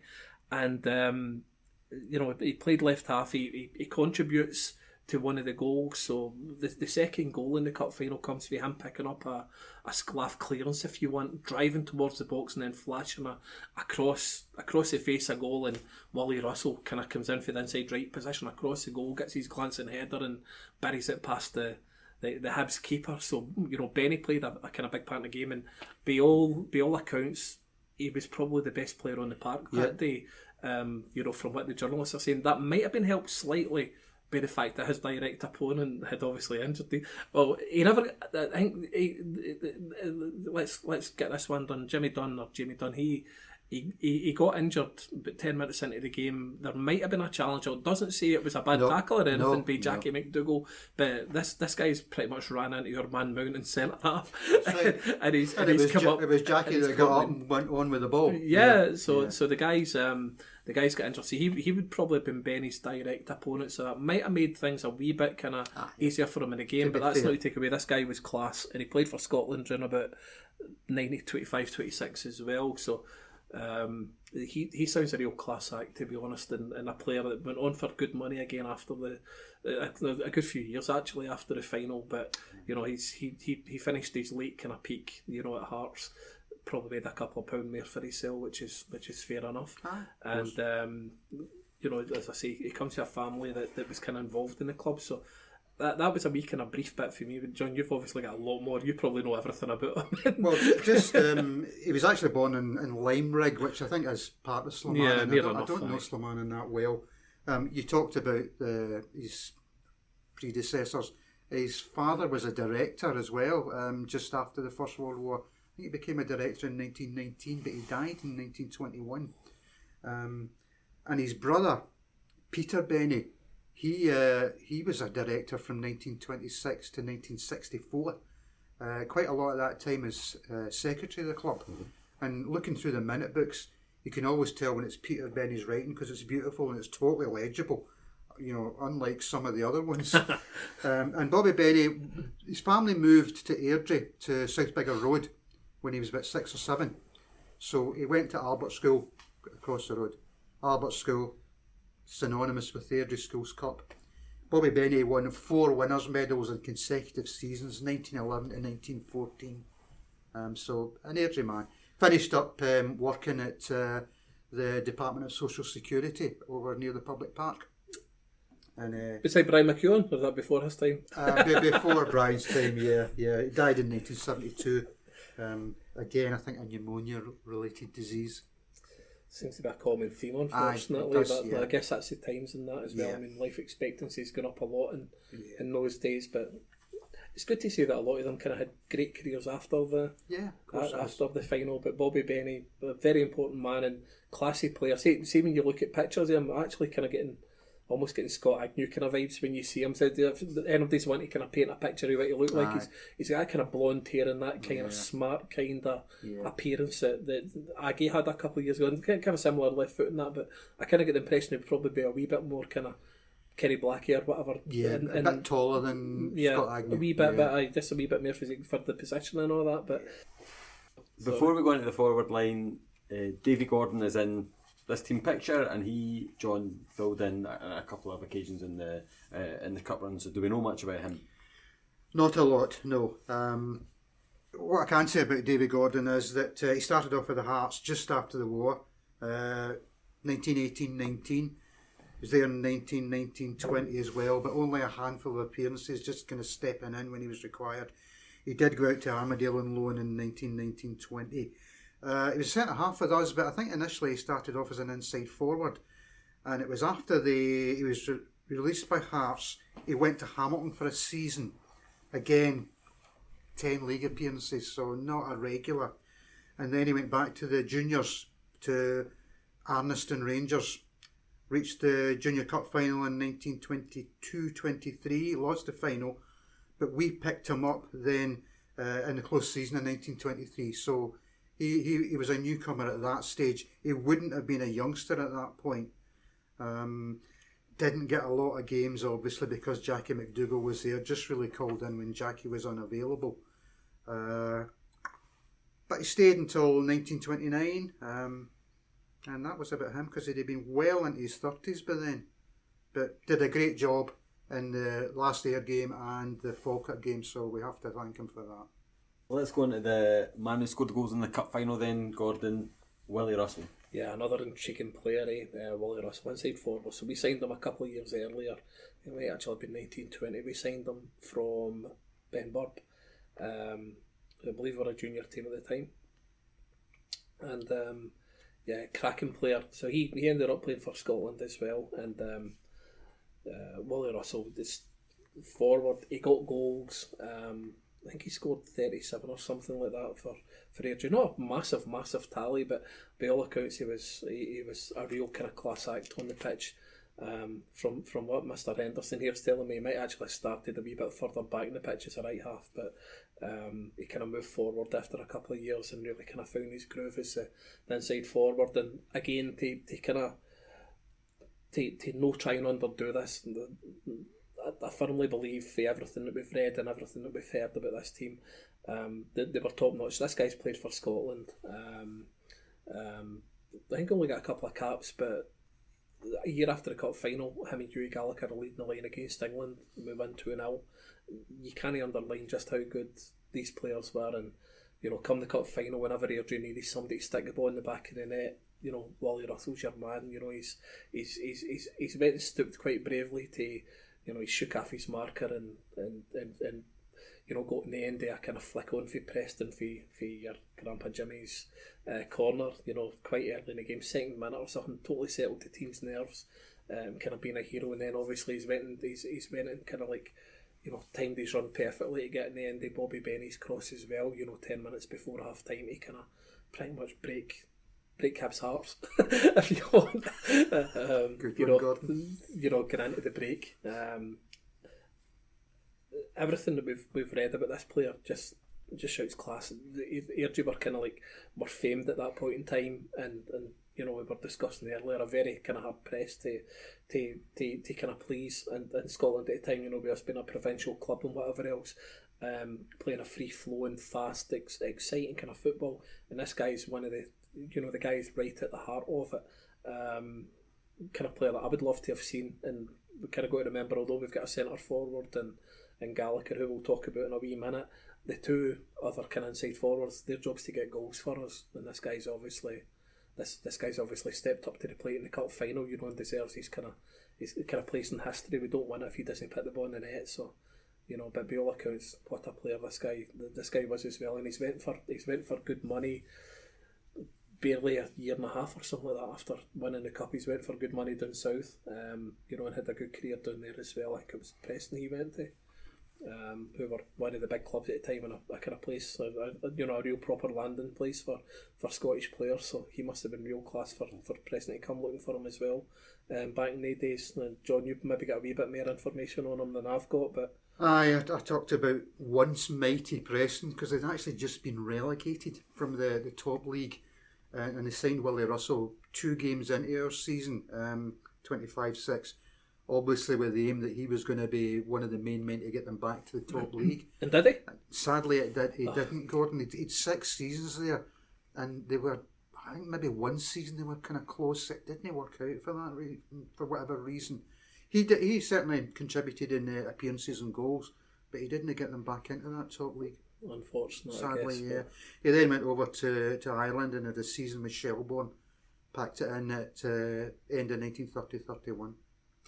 Strangely enough, his younger brother Bob, signed with Airdrie in 1929, and in 2 seasons scored a lot of goals in the reserves, but only got about half a dozen appearances in the first team.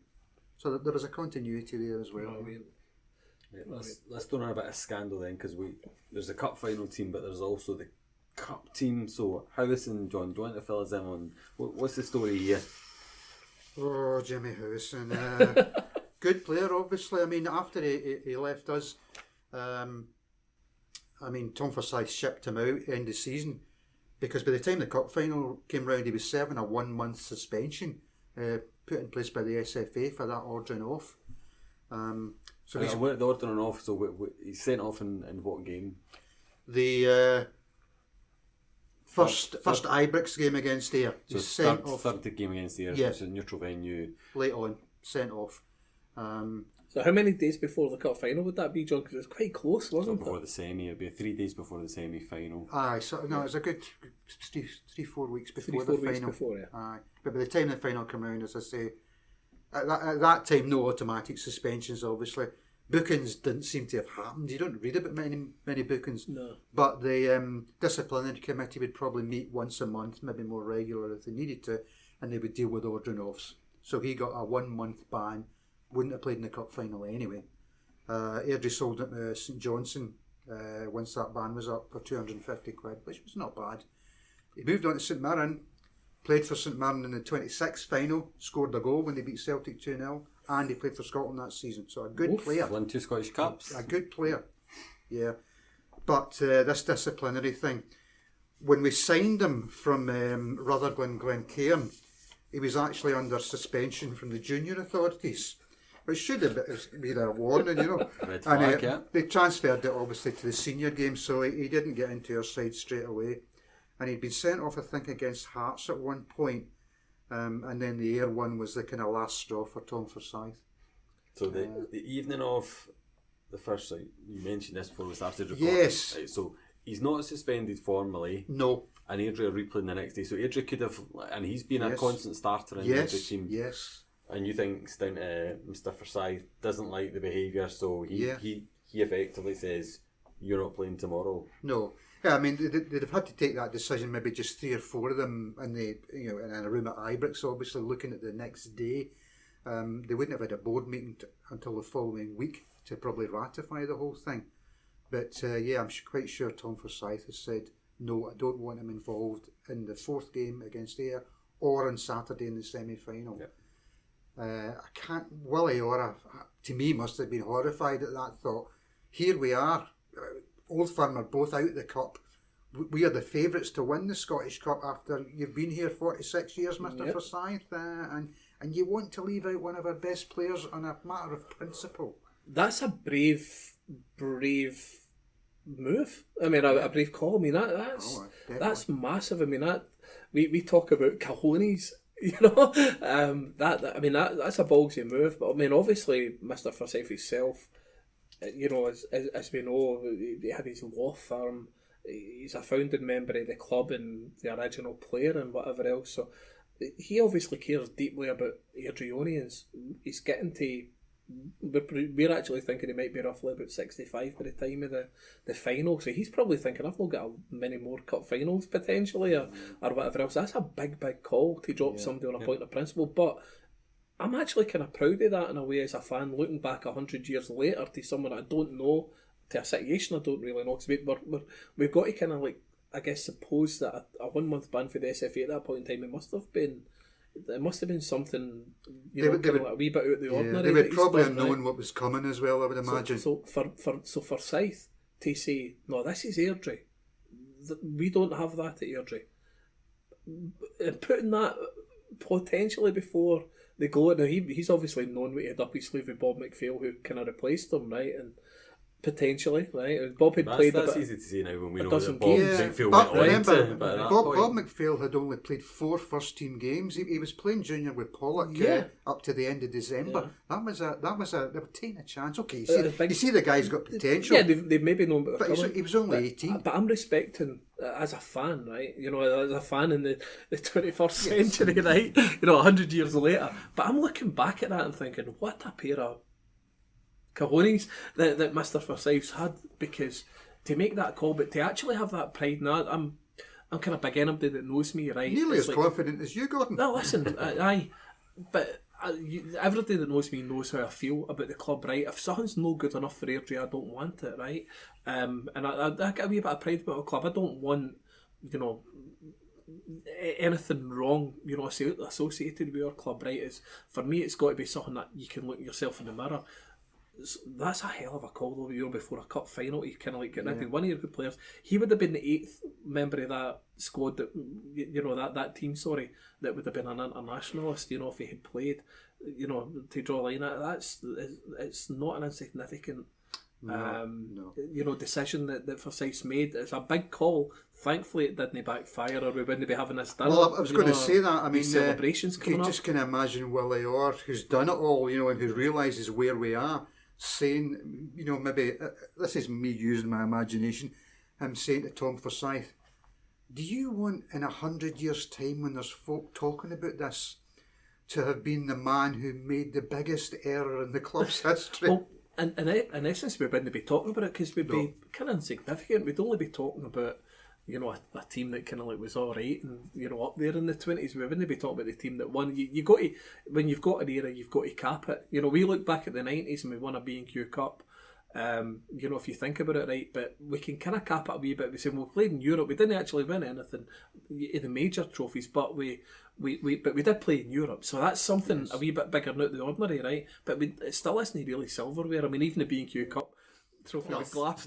But you think about it, so, you know, this is our only national trophy. Yeah, we might not be talking about it today. We wouldn't be talking about it today. We wouldn't be talking about 1924 today. the club might never have grown in the same way. 19th April wouldn't really mean anything. No, but on the other hand, the next season, 1924-5, you know, I say to people, that's our greatest ever season, and they look at me. But that's the only season ever where we reached the last Saturday and still had a chance of winning the Scottish League Championship. To be the champions, Yeah.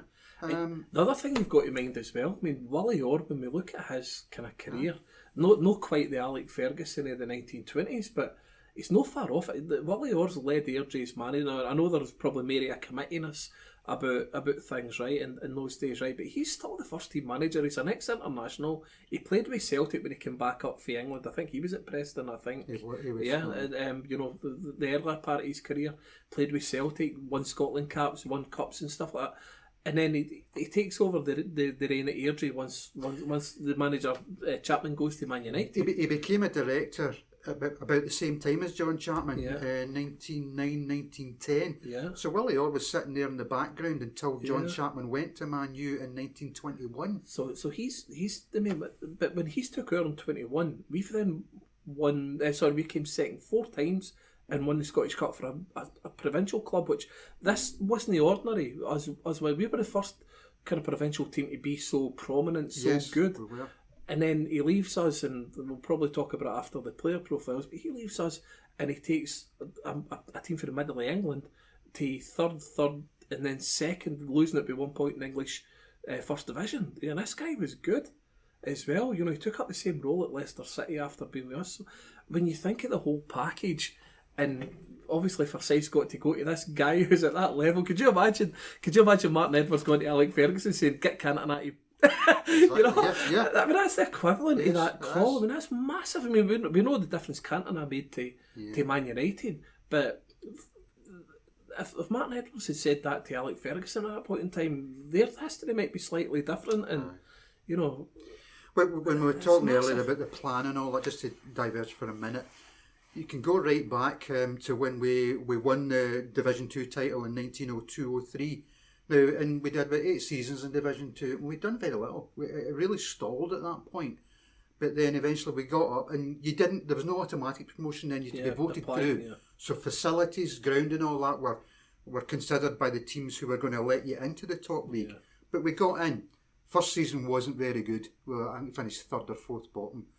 But then you see the next season, 04-05, a lot of new players come in, a lot of good players, experienced players who were there for quite a while. And we started then up until the First World War. We were in the top 6 just about every season. And as I said earlier, John Chapman and Willie Orr came about the same time as directors. I don't think John Chapman had as stellar a career, not that I've been able to find out, as Willie Orr. Yeah. But they both, he was an ex-player, so they both had obviously had an influence through that period. But initially, I think it was 1904, our manager secretary was a guy called Andy Walker, who did well. You find, looking back on that, Andy Walker was poached by Middlesbrough, John Chapman, Manchester United, Willie Orr, Leicester City. So all these guys had a high profile because of what they did with us. Yeah. Well, let's go. So we've lost Harrison down to some scandal. No, you're good. We've lost Harrison down to some scandal. He's replaced by young man Bob McPhail. Then, we'll go through the kind of like the just behind the centre forward line. So Bob McPhail, I mean, there isn't a lot to say that's probably not been written about. He's probably the most familiar to a kind of modern audience because his later career. So he was literally the baby of the team. The cup final was his 12th appearance, I believe, from what I can count. Yeah. He what I found, John, and only his 12th appearance with the club, and Bob's went on to have an absolutely stellar career. He still holds, I believe, I think he's still the joint most winningest Scottish Cup player. I think him and Billy McNeil and somebody else. Scott Brown was getting quite close to it as well. Yeah, so I think he won 7 Scottish Cups in total. I think he won 6 with Rangers and 1 with Airdrie. He won 9 league titles with Rangers. He obviously capped with Scotland, I think 15 times or something like that. He's just basically a top class career. He became Rangers' record goal scorer, and it took 60 years for Alan McCoy's to break it. And we know how many goals he scored, obviously as an out and out striker. Bob obviously playing inside left, which is still a forward, but not quite as in the days it's feed everything into the centre forward kind of thing. Quite a big player as well, I believe, in stature as well. Yeah. But he was a baby when he was an 18-year-old, just 12 games in. He's obviously taken over for a high quality player and Howison, who'd obviously kind of fell foul of the. I mean, after we're talking about that possible meeting at Ibrox, what they had to do the next morning was phone his boss, because Bob had gone into work as usual on the Thursday at it was a factory, and he was from Barheads, over that side of Glasgow. But they did know that the factory owner was an Airdrie fan. Oh, right. So if they're phoning him and saying, "Look, can you send Bob to Ibrox to play this afternoon?" That he's going to say yes. He'll have to go home to Barhead and get his boots, obviously. Yeah. But there's no guarantee. So again, when you make that big decision not to play Howison, you're then hoping that with that phone call goes well. Yes. Or else you don't know who you're going to start. Yeah. Hoping the boss is in, you imagine a big factory saying, "Can I speak to 18-year-old Bob McPhail?" Yeah, an apprentice on the factory floor. Anyway, you're playing in the cup final at the weekend. I mean, what an amazing start to his career, obviously. In football in general, nothing's ever guaranteed, nothing's ever set in stone, destiny's never written. A lot of the time it is about being in the right place at the right time and being lucky. And I've absolutely no doubts at all that Robert McPhail would have been a top class player. Whether he'd have played at that time, ahead of some of the more experienced players, it might have been the following year before he really got his turn. But you just called him Robert there. This goes back to what we were talking about earlier. I'm actually looking at a photograph. So I done a wee kind of slide presentation, for that PowerPoint type thing.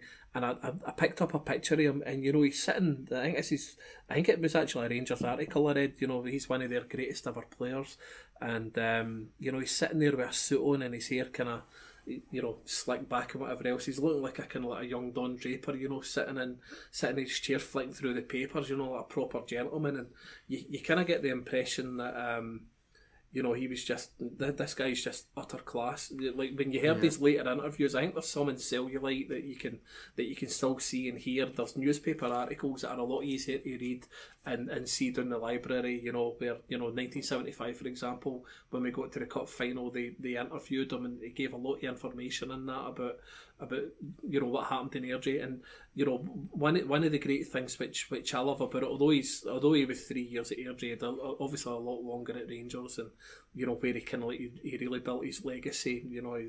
Too brief at Airdrie, but he's built his legacy at Ibrox, and through tough times as well. Obviously, we know about the economy and stuff, but fair play, the guys were on, made his money and whatever else. But he talks so fondly about that 1924 team. So for him to be an Ibrox legend, won 9 titles, 6 Scottish Cups, played for Scotland 15 times, scored 7 goals or something like that for Scotland as well, right? I mean, he did a lot of career goals and whatever else, right? But he said that Airdrie team 1924 was the best team that he played in, and that actually says an awful lot when you think about the role he on. When you look at his trophy cabinet, right, which is not insignificant. I mean, we've not seen a player in our lifetime with a trophy cabinet like that. I mean, I don't know if you, John, anybody before me, I can't think, but there's nobody that I know that's been at Airdrie in the time frame that I've been here. We've had some great players, in the time that I've been here. With guys like Davenport and Nolan Coyles and Justin Fashion using players like that in the time that I've been here, but nobody said a trophy cabinet in remotely close to very few footballers look at anything like that. Nobody said anything close to Bob McPhail, and then 9 titles and all that, right, and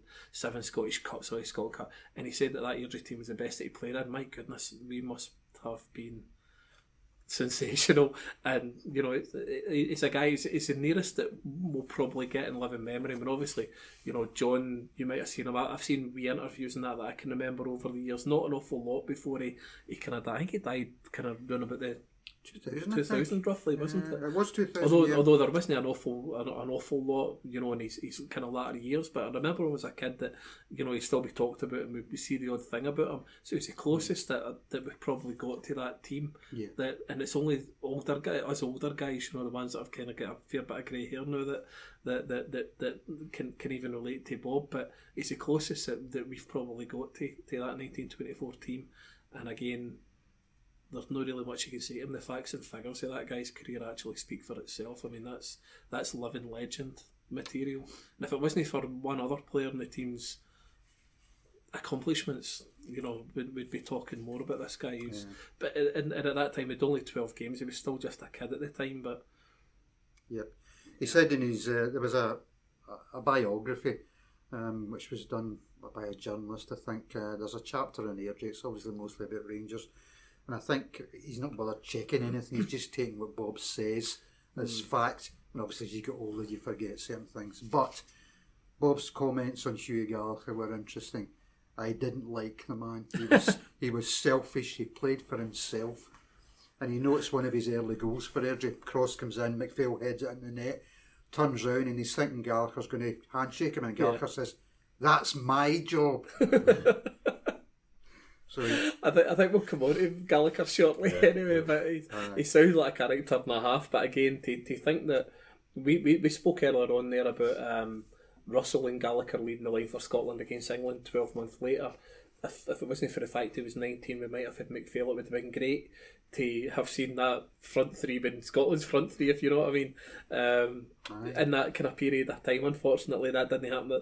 I've got a book at home with the actual international teams listed where I picked that wee bit from, and I was looking for it and I was praying that I could find something that was more than, but I don't think it was ever more than 2, unfortunately. It's not bad. Not a bad return for a national team. But it's incredible to think that, 2000, that cup final team that my grandpa would have watched, playing at that level. Oh my God. Can it happen again?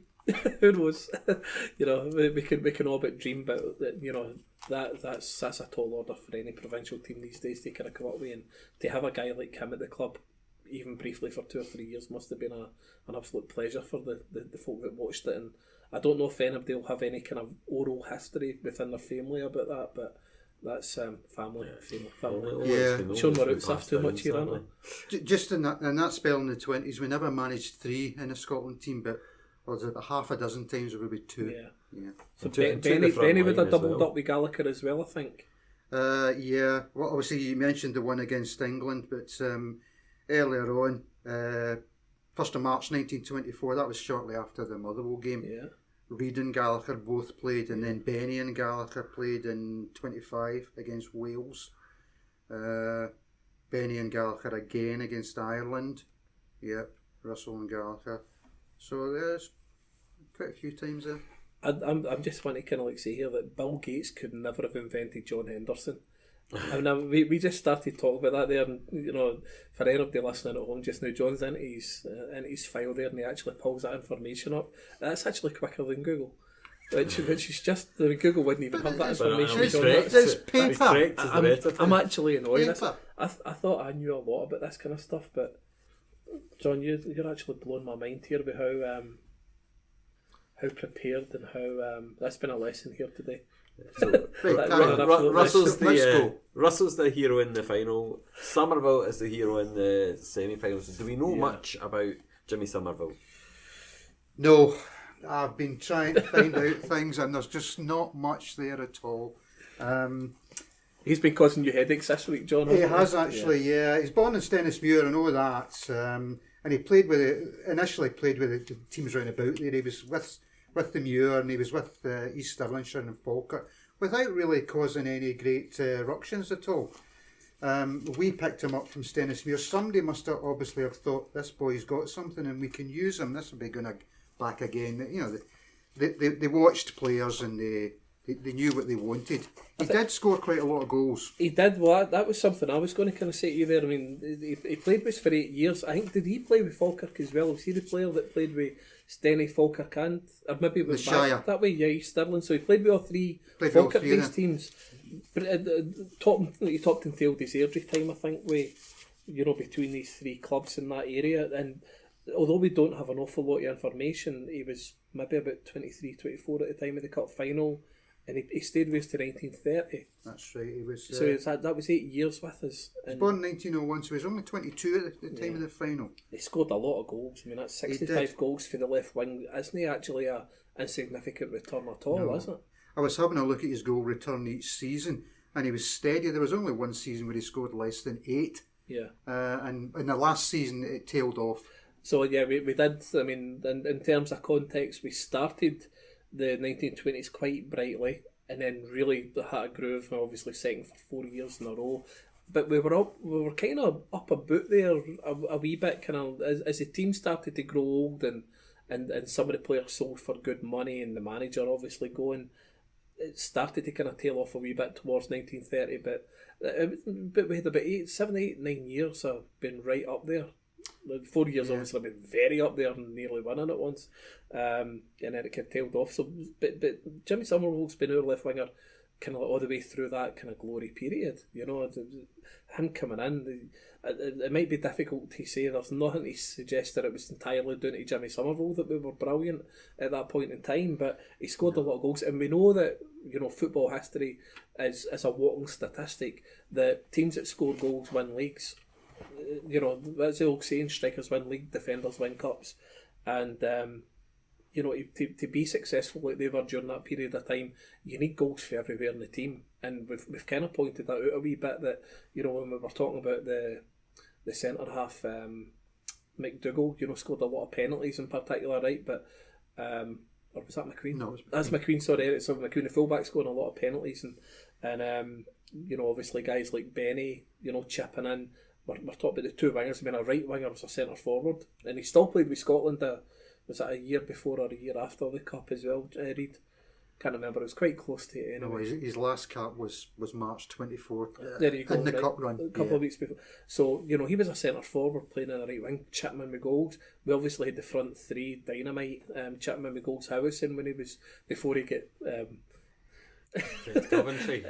Sent to Coventry, yeah. Not transferred, but we didn't get quite that fee for Coventry City. But and then obviously we've got Somerville out in the left wing who we don't know an awful lot about, but we do know that he must have been good. And unfortunately there isn't a lot written. The one thing I do know about him is a very good golfer.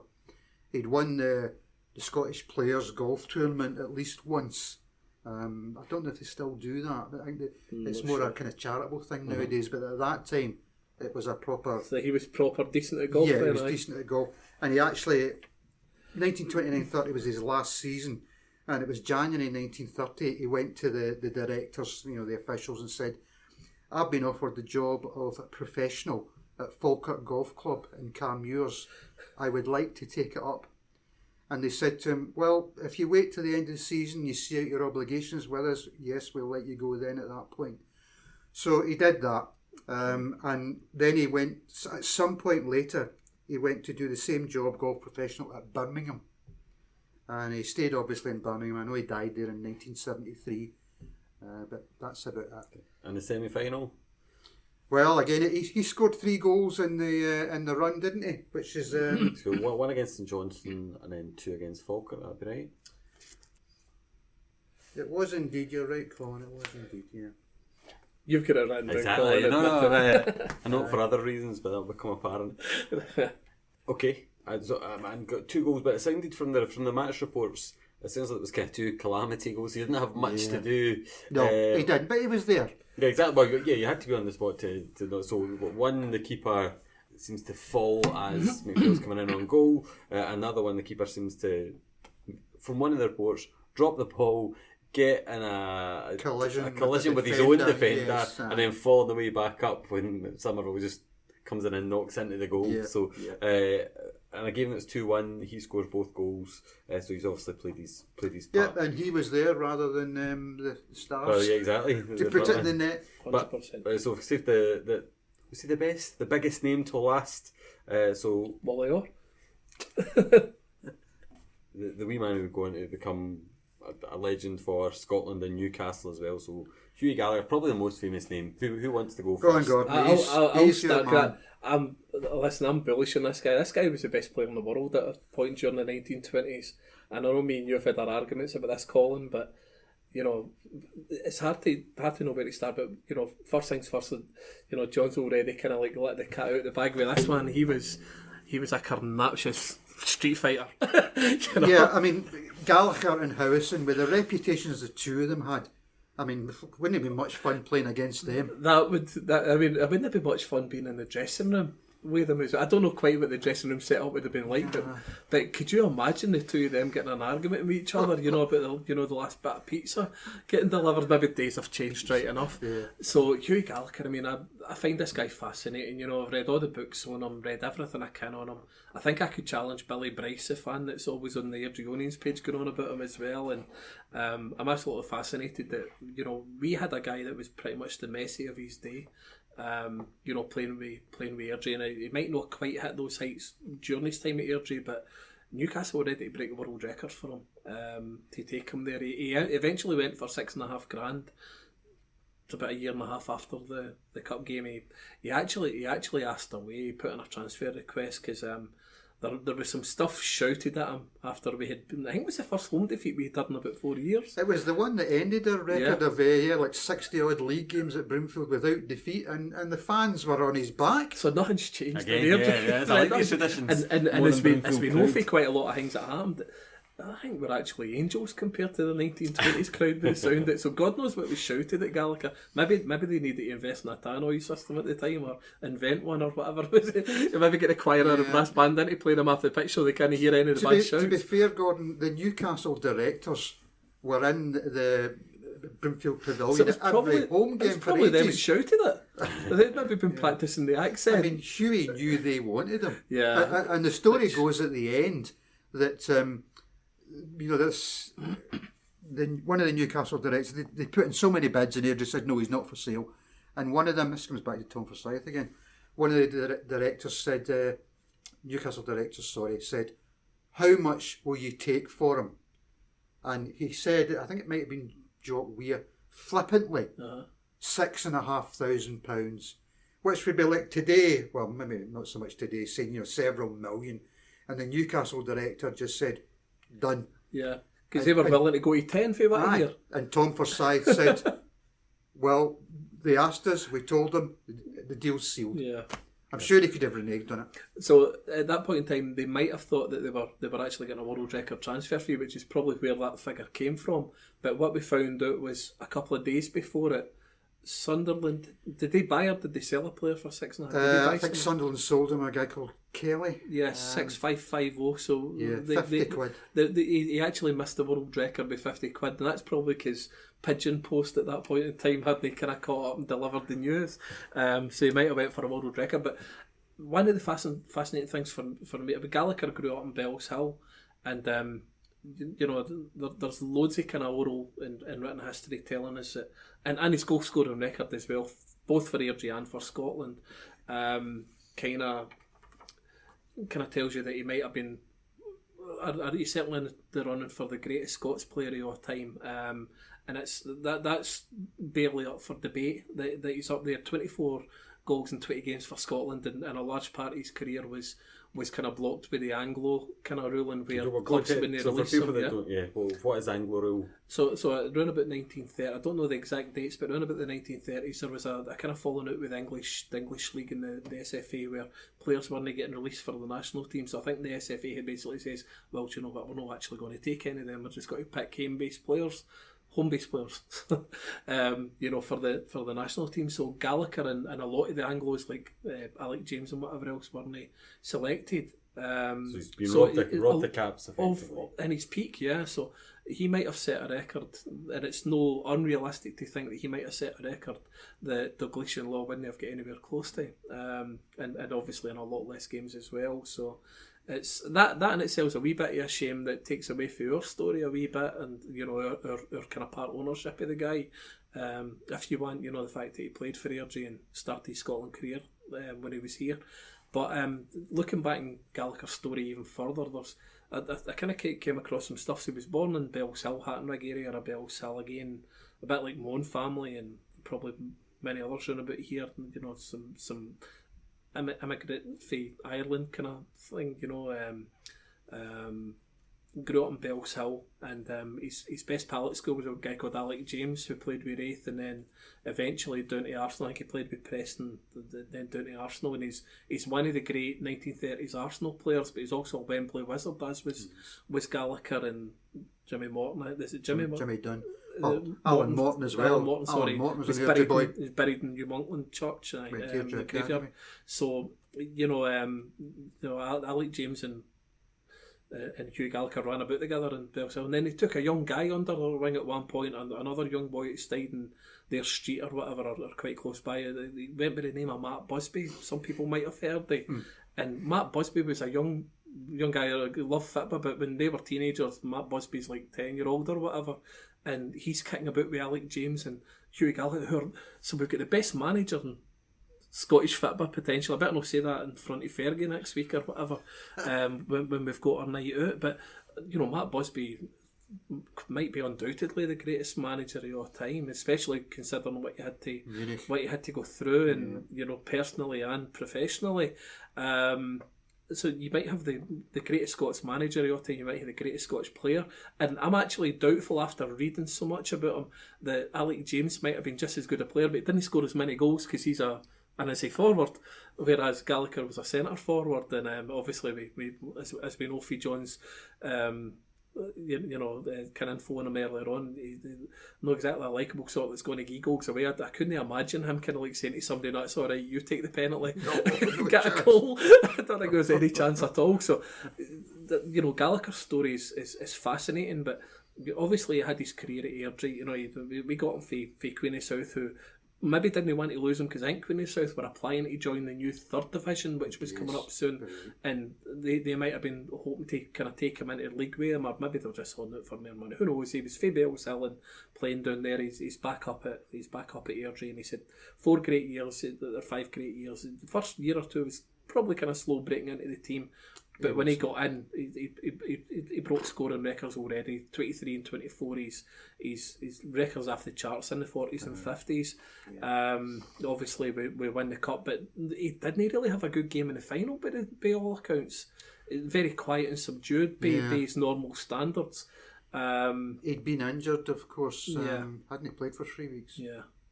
So maybe known that for maybe he was still feeling it but wanted to play or whatever. Maybe Hibs just marshalled him pretty well. The accounts of the finals that I've read suggested that one of Hibs defenders, McGinnigal, played pretty well, but the other one, who I think conceded the corner earlier on, I can't remember, it's Miller. Miller's a centre half. They maybe maybe they marshalled them quite well too, because we know the pattern of the game that in the first half Hibs sort of sat back a bit. They'd obviously had an injury to Dunn, who was their star striker, their star forward really. They'd maybe sat back a wee bit and kind of condensed space, as we would call it nowadays, condensed the space a wee bit and kind of tried to be stuffy or whatever. So Gallacher's not had a great game in the cup final, but there's no taking away from his contribution, his whole aura as well. And of course, he leaves us in September, November, late 1925. Can't remember the exact December, I think it was. I think he'd asked in November and got away in December. So he's a 6 month at Newcastle. Then they make him captain the following season, 26-27. Now, that's something I find really surprising. Gallacher's character. And you're going to make him captain? I think that's a bold decision. They've maybe went with their star player, they must have thought this guy's going to win it, because there was obviously a lot bigger guys. I mean, the stories for Newcastle, when you read his biography, the John Howe book, they're saying that he used to come into the dressing room with lumps hanging out his leg. Defenders would literally gouge lumps out his legs. I mean, he must have took a battering. I mean, being 5'5" as well, he's not the biggest. So small, probably same height as maybe Adam Frizzle, for example. And he wound defenders up with his mouth all the time. I mean, he was. You mentioned it earlier on. Bob McPhail, who looks quite gentlemanly, is talking about Hughie Gallacher has been pretty unlikable, and he's caustic. He's from mining stock. He's Das for Ulster, and he's got that edge to him. We know he liked to drink. We know he'd been married and away for his first wife and all that by the time he was down there too, and he met a lassie down there, and that was nothing but trouble. He was never. He is what he is, and he's a legend, and that's all we've got is a legend. I get the funny feeling that when you hear stories about later in life and the ending and all that, which I don't think we want to talk about now anyway, but you kind of get the feeling that there's maybe a bit of misunderstood kind of spirit in that as well. And he is a guy for your minor community in Bellshill. It's a big bad world out there, but the guy was the best player in the world, and I think that kind of came through for a period of time when he was scoring goals and leading Newcastle to the English title. He was feared everywhere. We read the stories for when Airdrie toured Sweden in 25, 26 or whatever it was. It must have been 25. When he was out there, we hear stories about how great they were and how great this player was. That pretty much kind of like taught them lessons on how the game should be played. And obviously we know the spread of football, and at that point in time, Britain really was the kind of leading way, and he was the best player in Britain at that period. He captained Newcastle with the English title. He ran Scotland ragged. He was, Scotland were beating England at Wembley in 28. So we had the best player in the world. I'm going to put that out there. I might be wrong. I might be trying to grasp too much, but I don't think it's an educated guess. You make a strong argument for it. And that is all it is. Unfortunately, that's all we've got. But we can put one of the things I like to I went to watch a guy that I'm quite friendly with playing at St Roch's a few years ago. Went a few times, and their ground's dedicated to a guy called Jimmy McGrory, who played there before going on to be Celtic's legendary top scorer of all time. And I think he still holds that record. I think I checked that the other day, right? And you can tell by the way he was selected before him that Gallacher was actually in front of McGrory as well in the pecking order. So to think that Celtic's greatest ever goal scorer doesn't even hit the same heights as Airdrie's potential greatest ever player, is quite a, you know, it kind of, it just bookmarks it and makes argument. All we can do is try and interpolate what written and oral kind of history we've got of these kind of guys now. And, you know, to think that we had the best player in the world playing with potentially the best player in the world, or the guy that was about to become, that's and it would have been a world record transfer fee at the time as well if the Pigeons had been quicker with the news of the Sunderland guy.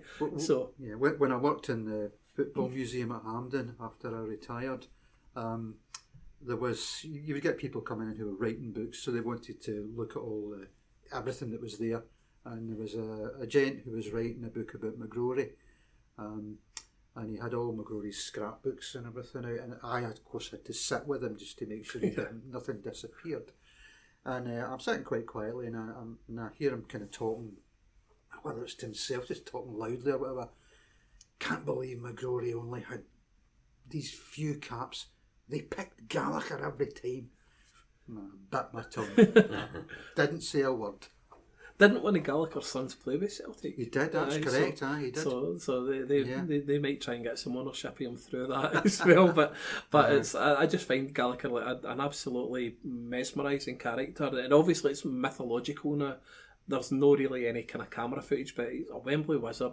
He's the last person to captain England. The last person to captain Newcastle to the English title. Alan Shearer's failed, Jackie Milburn, other famous number 9s. He was the first. It doesn't really get spoken about very much, but you get your Jackie Milburns, your Malcolm McDonald's, your Alan Shearers. Because it's so long ago, just, isn't it? Yeah, but again, he's done something that the guys have never done, and there's some big names in there, you know, and it's. Listen, the goal scorer record speaks for itself in his career. Obviously, his reputation, you know, through things reported in the press, but you know, that's not to do with us. So I'm going with the player. I get the feeling, just through the things I've read about him, that you know, your Bob McPhail saying didn't like him. I think that was just on the park. There's a lot of stories that I mean, he was mouthing all the time. Yeah. As he says, he was getting hammered by big centre halves, so he wasn't going to take it with. And there wasn't any VR in those days. I'm just there was nothing in those days, nothing. But apparently, there's quite a few instances where he would have a ding-dong battle with maybe a young centre half during the game. He would be calling the centre half all the names under the sun, you know, and the centre half would be thinking, "This guy's horrible," you know. After the game, Gallacher goes into the opposite dressing room, goes up to the boy, shakes his hand and says, "You did well, son. You carry on, you'll be going places." I think he had that, and even the suicide thing, that was something that preyed on his mind, wasn't it? I mean, it was... he reacted to something at that point in time and regretted it, but again, that's maybe beyond my kind of capabilities of understanding that. Like, but I don't think he was grossly violent towards his son. He maybe just clipped his ear. Anybody that knows my youngest son would probably think he deserved it, but I would never be the sort that could ever kind of lay a finger on my kid, anybody else's, or it's just no the done thing. And it must have been a shame with his way, but I think it was the thing was his son said that, you know, it was an accident, you know, he never meant it, and to think it ended this tragically, you know, but I want to celebrate the player. I don't want to talk about, you know, what went on it. So we're talking here about an Airdrie kind of celebration in the greatest team that we've had in our history, although the current one's got to do its best, but still got a fair bit to go on, you know, and that's the picture that I wanted to paint for my kids and everybody else's, because you're Colin, you know, you've got 3 weans kind of coming up now as well, and I want them to kind of like to know about this team, and I kind of get feeling it's almost slipped by us, and we're now at 100 years. There's, you know, we've got a couple of history books and whatever else, but I kind of wanted to, I didn't realise until I delved into it a lot closer just how amazing that team was. 7 of the players that played in the cup final were Scotland internationals. Quite a few of them went for big money and had challenges. We talked a lot about the manager. I mean, I don't know if there's much left that we can talk, but the manager went down to Leicester, and then he took, I think it was 7th, 3rd, 2nd in the league, and they lost it with 1 point. Leicester never get anywhere close to the English title again until 2015-16 under Ranieri. So for Willie Orr to lead them as the manager / secretary at that point in time, to being so close to being the champions of England too, is absolutely amazing. We'll not talk about his thing back in Falkirk. he get banned as well eventually, right? But to celebrate the achievements of that team is just it's mind blowing. And but not just the team. We've done a wee bit in the programme as well about the legacy and the impact of the team. We've done a bit about the history. Leading up to it, you're obviously doing a lot of pen picks about the players and that, and hopefully Somerville as well if we can get enough info. But it's for me, the team is just so good. We need to paint a picture. Some people will think I'm mental for eulogising so much of it. I can see Colin already thinks that as well. Anyway, we're about to get kicked out. we've had these ding dong battles about how great Gallacher was, for example, over the years, and I just think it's amazing. I want this story to kind of like to take legs and run. Not be me telling it, but other folk to kind of to do their own research, to look into it. And whenever me and you are here, somebody else is going to have to be doing the club history or telling that story. And I think the whole idea of doing this was first of all celebrating it as a club and as a fan base. And I'm feeling a wee bit greedy that I want to see that story kind of keep getting told and recited and reproduced, for years to come now as well for the next generation. That's the team covered. Are there other things from 1924 that you want to bring to life? So I've got one. So in that black and white photo we've been using there, the captain's holding a box, which I always assumed was the medals, but then reading through the old match reports, quite early on, maybe after the St John's game and the Motherwell game, your namesake Henderson's the jewellers, who had done this previously, said if Airdrie win the cup, we're going to give the Angus pocket watch to every player. And 60 shillings. Is that what that is? Yeah. So what I found interesting is two people have come out of the woodwork, have made it known to me that they've got one of these watches. So Ken McCracken is a kind of friend of the podcast. His granddad always called this the cup final watch, but he just thought that's what he called it. So that's what Henderson's called them, because they did it certainly with Falkirk, which would have been before the First World War. Hibson 26. Was it Hibson 20? There was another one before us, though. But I mean, it was. At that time there was an advert on the front page of the Advertiser every week, quite a big one, for the Angus watch. So they sold them. I don't know. I'm imagining 60 shillings would be quite a lot to pay for a watch at that time. So they sold it as something to be coveted. Yeah. But I think these will be sitting in drawers with people, and because it's 100 years on, don't know. So Ken knows because this has been passed down, and he's delighted that he's had it confirmed that this old watch that he's still got is back to 1924. So was this a special engraved one? Well, a lot, just the fashion at the time, people tended to get like their initials in a monogram on the front. I don't think they did that for the Airdrie players, but it's a gold-plated traditional. It's a pocket watch, you should say. Yeah, which is. On the trainer would be wearing it in his waistcoat. On the waistcoat, with a gold chain in his button. Not one you wear on your wrist for the younger folk. But a nice bit of history that these things are still around 100 years on and still ticking away. So people have got artefacts around the house that tie back to this victim. Yeah. I'd like one of them. It could be my bonnet. If you've any spare ones, Colin, just give them a shout. They come up on eBay, but now that the Airdrie fans know that, the price will probably be grossly inflated. Mr. Chick. I mean, penalties. The first ever penalty kick was taken in Airdrie, which again I think is something that is not celebrated enough. But Airdrie were also one of the first teams to take part in a penalty shootout in 71. Maybe let's say the first international penalty shootout, because I think there had been some down south before. Maybe some trials. There'd been a Watney Cup one that involved, I think, Manchester United and Hull. That was the first one. We were the second. But as you say, you throw in the word international and you can claim it. Claim something. But 1924, there's none of that. So that's what I didn't know before doing a little bit of research of Ayr United having to play 4 times, home, away, Ibrox for a neutral venue, that then being a draw after extra time, and then having to make the semi-final set. It's happening in 3 days, so you need to get to a result. So and if you draw again on Thursday, you play on Friday. So that would have been 4 days in the trot. So we go into the Falkirk game, and they're obviously thinking, well, we've been sitting with our feet up all week. We must have a chance now here. Airdrie are going to be absolutely out of it. Their feet, Yeah, it's incredible. And also the crowds. I mean, I don't know if you've got facts and figures to hand there, John, but even for a Thursday 4th time of asking at a neutral venue, we're still 3:30 in the afternoon. We're still talking 5 figures for it was. I think the last one might have been maybe just over 10,000 actually, which was the lowest. Yeah. And how would people get there at that point? I mean, How would they you get talk time off trams, their work? trains, time off work. Yeah. I mean, it's incredible to think. And again, it'd be great to have a wee bit more kind of an insight into that. I think they put special trains on, Gordon. This is something I was talking about to somebody recently, because they mentioned in the newspapers about train from Airdrie will leave at such and such a time.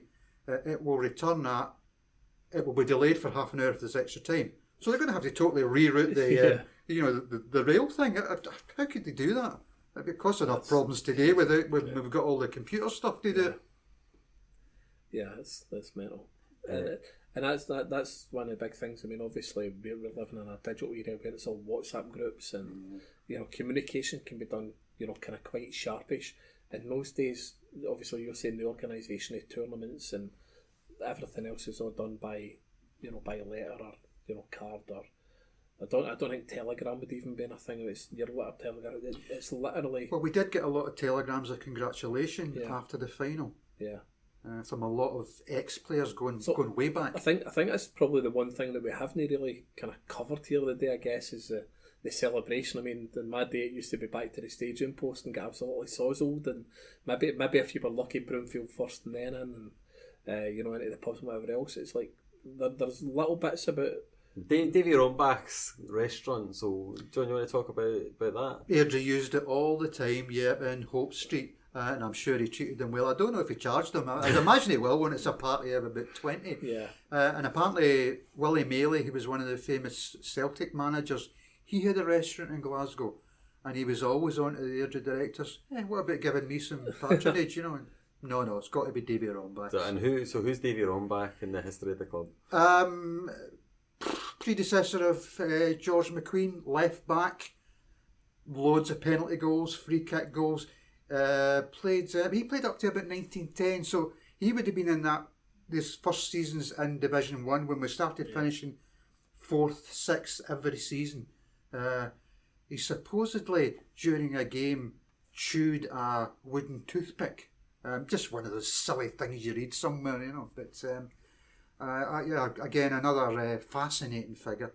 So post his career, he's the restaurateur, and that's Airdrie's post-match. Yeah, that's place. where they go all the time. Yeah. I mean, if you think about the celebrations at Falkirk a few weeks ago, I mean, we were all on the ground long after the game's finished. Photographs taken with the manager and the players. 1924, none of that. I mean, there's no segregation, so the fans are all spread out among the Hibs fans. Presumably the Hibs fans would have disappeared straight away. But it's not as if it didn't happen in those days that the players would be going to the crowd in any way. And as I say, they weren't even involved in the cup presentation. Most of them missed it, I'm sure. So they go out for dinner in Hope Street, and then cavalcade back to Airdrie. Yeah, there's 2 cars with 12 directors, so they needed 2 cars waiting for them outside Davy Rombach's, and there's what they call a carabanc, Charabanc, which I think is just really an open-topped. It's like a single-decker bus without a roof, because you obviously have like maybe 14, 15 people in that. So they came third. The cup was on Tom Forsyth's lap all the way back in the car. It didn't leave his lap. So the players didn't get to jump about in the caravan and wave at people and whatnot. To be fair, if I was Tom Forsyth, nobody would be touching me. To be fair. After everything that he done, But it was on display in the Henderson's Jeweller's window within a few days. Read that. Yeah. Read that. That's. Don't know what security there would have been. I was going to say something, but that would probably be my best. I mean, bear in mind we're talking about the Henderson's Jewellers full of jewellery during the 1920s with 30% unemployment. I think it was a fair bit. That would have been the safest place in the Airdrie. No, it would have been. It would have to be. It would have to be the safest all place. These 60 shilling watches they're getting ready to They sell as well. They probably had a couple of night gadgets on. Yeah, you would like to think so. I would think so, especially if they're charging 60 shillings for a pocket watch right, as well. But they probably had a couple of night watchmen, and or at least a night watchman and a dog. I was going to say a dog. Yeah, or maybe even they just had a couple of dogs. I don't know, but you would think thinking what it might have been like in those days. You've got a shop full of jewellery, and when times are very, very tough, Peaky Blinders times. You know, a night watchman and a dog at the very least would have been on this. That'd probably be the safest place in town. I'd actually saved them for having a night watchman at the ground. And having to pay for it. Before the cup final was another thing I was stunned to read. Seamill Hydro for 2 weeks. 2 weeks, yeah. They used Seamill Hydro a lot. But 2 weeks, and again, And they still had games during that 2 weeks. Yeah. So they were based there, but they were still coming back for games. Yeah. They sent players there at times. I think Davy Rombach was sent there at one point for treatment to an injury. So they must have had certain medical professionals at that time to look after these things. Yeah, probably masseurs. Yeah. That was a big thing, wasn't it, in the day? I mean, we hear of it, obviously, kind of later on in the football world, 50 years later, we heard about, what do you call the Leeds manager again? Reevy. Don Reevy massaged all his players himself. But sports massage is a big thing, Colin. I know you're looking at me weird. I've seen Don Reevy was bingo and giving his players soapy rub-downs and they win the league, so who am I to put a face? A sports massage when Brian Prunty... We're still recording. Brian Prunty's obviously kind of does a lot of sports massage and JD and that. So sports massage is a big thing to kind of get the players' legs moving. It kind of helps clear fluid out there. You can get sore knees and that if you don't kind of, you don't look after your thigh muscles and whatever else. So it can lead to all sorts of aches and strains. So it's a big thing, and I think the likes of even that like doing that because it actually let him kind of get a really kind of close. You could talk to the players when they're doing that and sorting their legs out. And the players actually really appreciate getting.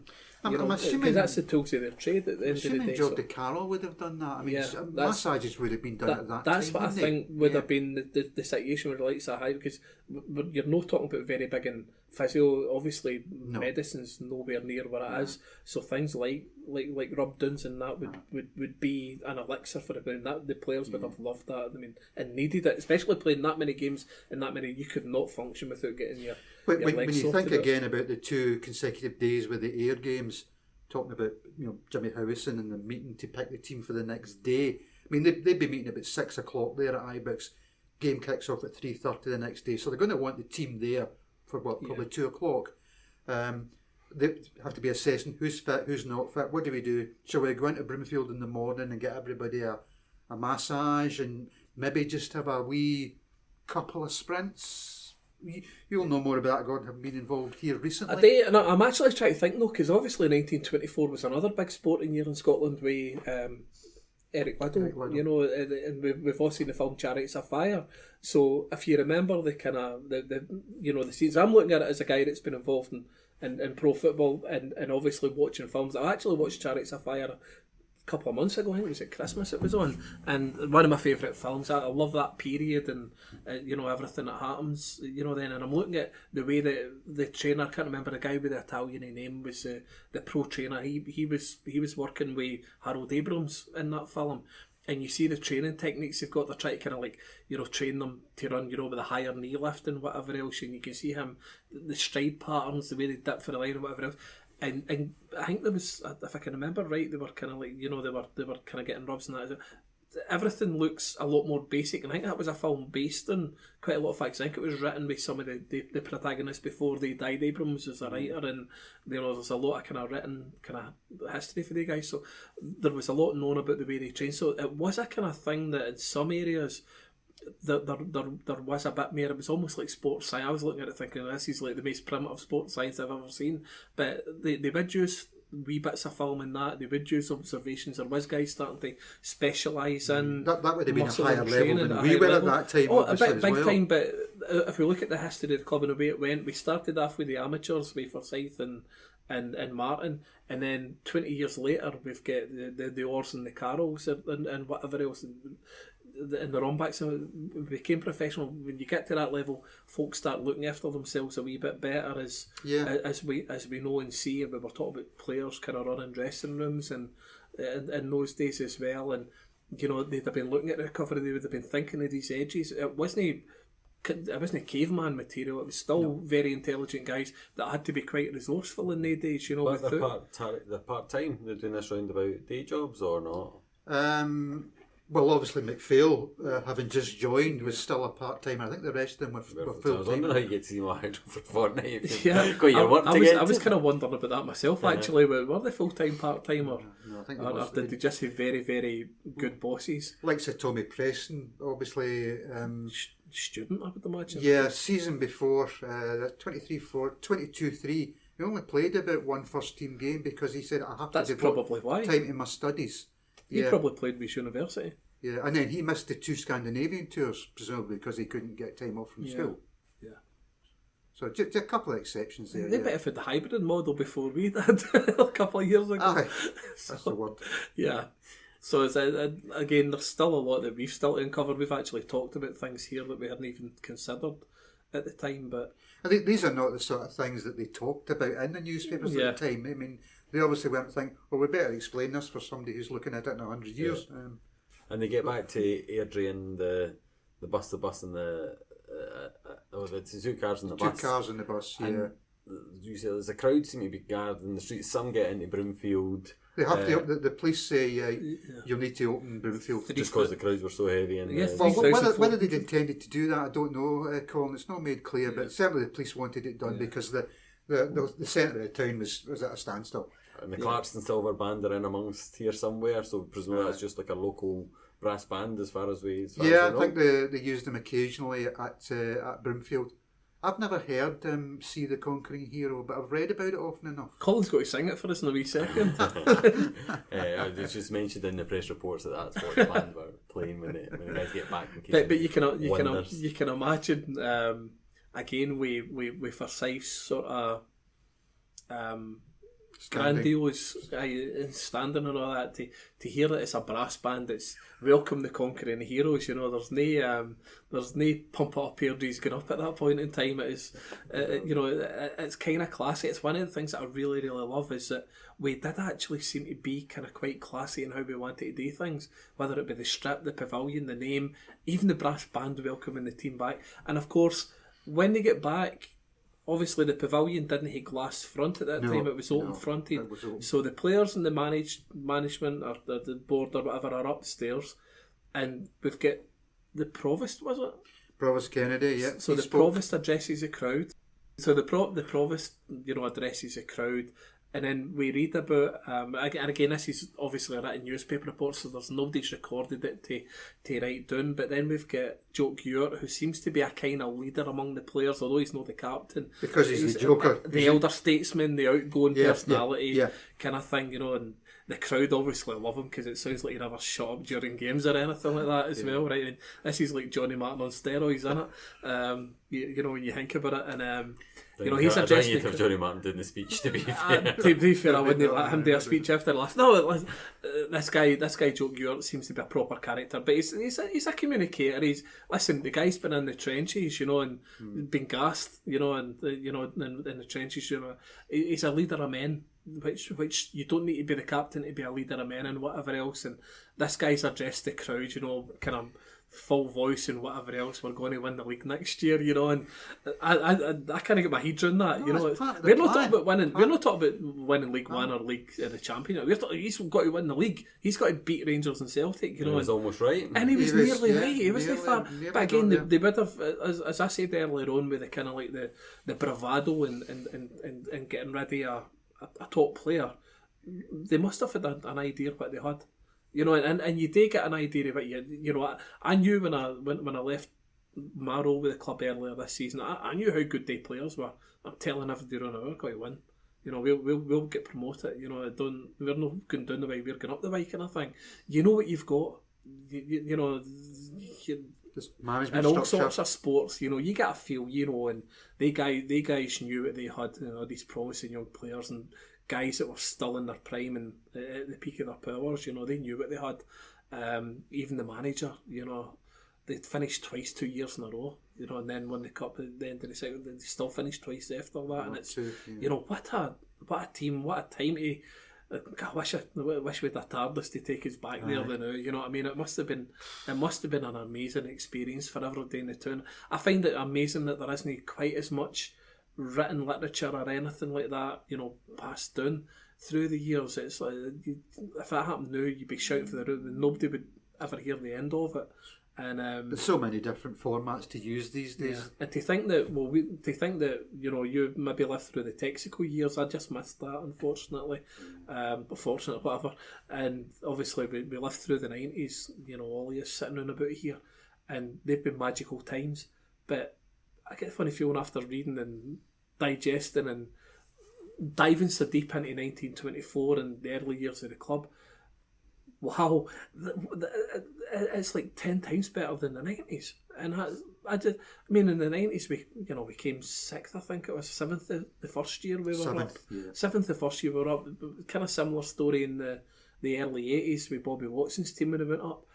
This is nowhere near what the club achieved, and my God, to think that happened in Airdrie, and we can only aspire to ever kind of be anywhere close to that again. But even in our wildest dreams, we wouldn't actually dream right now. We would not dream that we say 1934, for example, that we could ever be. We wouldn't even dare to dream that we could ever be that good. To have a team with 7 or 8 internationals in it, to win the Scottish Cup, even though the Cup's not quite what it was at that time, it was the biggest thing because the Scottish Cup was there before the league. And the league didn't even have a trophy. The Scottish Cup was a big penalty shootouts. I mean, we're talking. We played 8 games to get to the final. Hibs played 10. 10 games to get to the final. Yeah, good job they got more out of. We wouldn't be talking about it tonight. But I just think it's an incredible story, and I just hope the younger generation are kind of peaked out. We haven't bored them too much. We can on about it, but I hope the younger kind of generation really want to kind of take this kind of story forward as well. Local derby in there. A local derby on the way. Yes. Motherwell, I think, were struggling a wee bit at that time, and of course it's ironic that when we fade in the late 20s, they're the team that comes in, and we look at the way things are just now. I mean, the Old Firm have won the league for coming up 40 years every year. At that time, Third Lanark had won it in 1904, and the Old Firm then dominated the league. We nearly got there, but until 1932 when Motherwell won it. With a couple of Airdrie let's not give them praise, John. Let's talk about the result was against them. That was Motherwell's golden time. Couple of cup finals as well. But ex-Airdrie players there, Jimmy Crapnell, Johnny Murdoch. So we were part of that too. But a remarkable game in the in the third round. Yes. Score 5-0 at Motherwell. Yeah. And 5-headed goals. Forget the TARDIS come back to April the 19th. Let's go back to that one and beat Motherwell 5-0 in March. Was there a civic centre at that point in time we could have been done celebrating? I don't know. 28,000 at that game.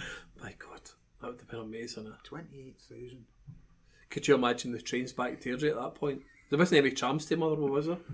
I think there might have been. Could you just imagine how, maybe up to 10,000 Airdrie had got to Motherwell that day and got back from Motherwell? Because I heard stories about people kind of... Was there no a story about the guy at the train? You were telling us a story about a guy who got the ring train back to Airdrie. That's ended right. up Motherwell. Did you told me that story, didn't you? Yeah, that's right. So somebody celebrating the cup final win. And one of the local papers that was in the next week, that he was drunk. He'd got on the wrong train. He got on the Motherwell train on the Saturday night after we'd won the cup.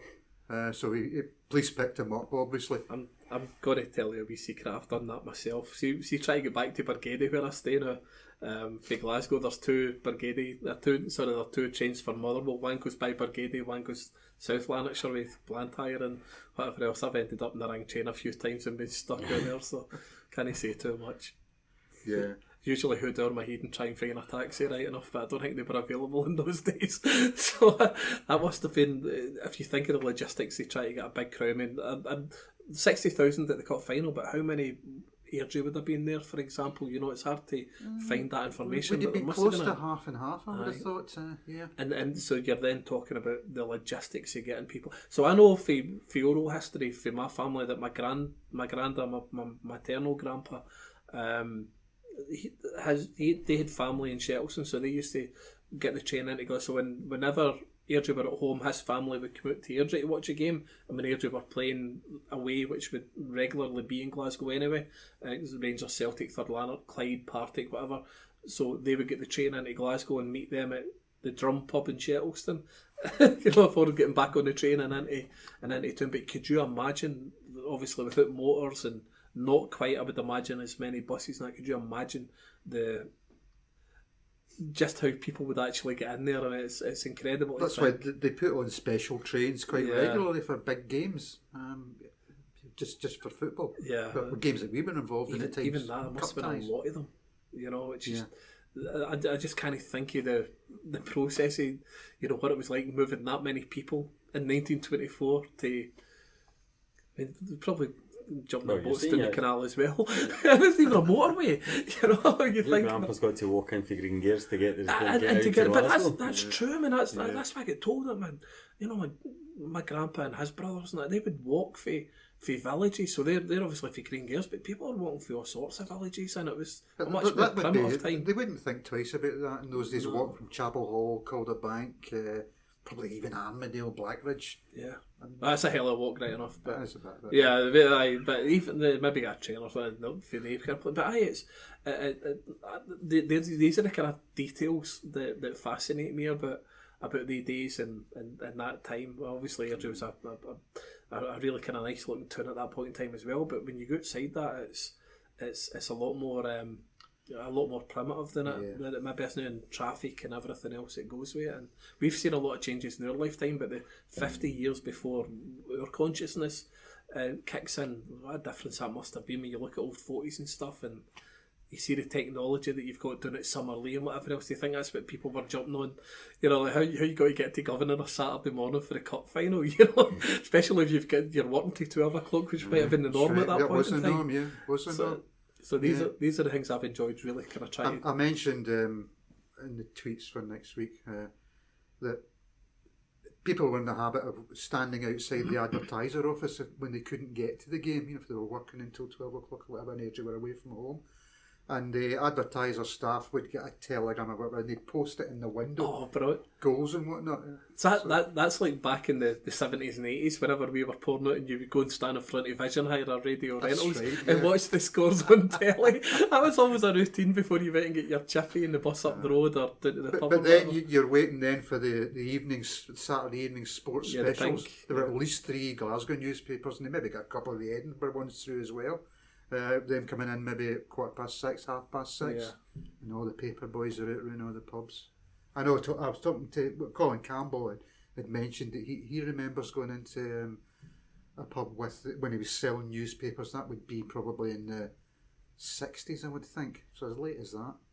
I used to go and stand outside the newsagents in Clarkson on Saturday night. I remember seeing them. Maybe 80s, early 90s or whatever, and they would take the scores in. It was like the Pink Times or something it was called, so it was like an evening version. The Green Citizen. No, not an evening version of the Evening Times. I think the Evening Times was early on a Saturday, and then they'd done the Pink, which Sports was special. But you would take the half-time scores in it. I remember seeing an Airdrie score and it was at a half-time one. I think we were playing Partick and like Jimmy Boyle had scored. It was like 2 each at half-time, and I can't remember the there were different editions that you could look on the front. You'd see 4 o'clock edition, 5 o'clock edition, etc.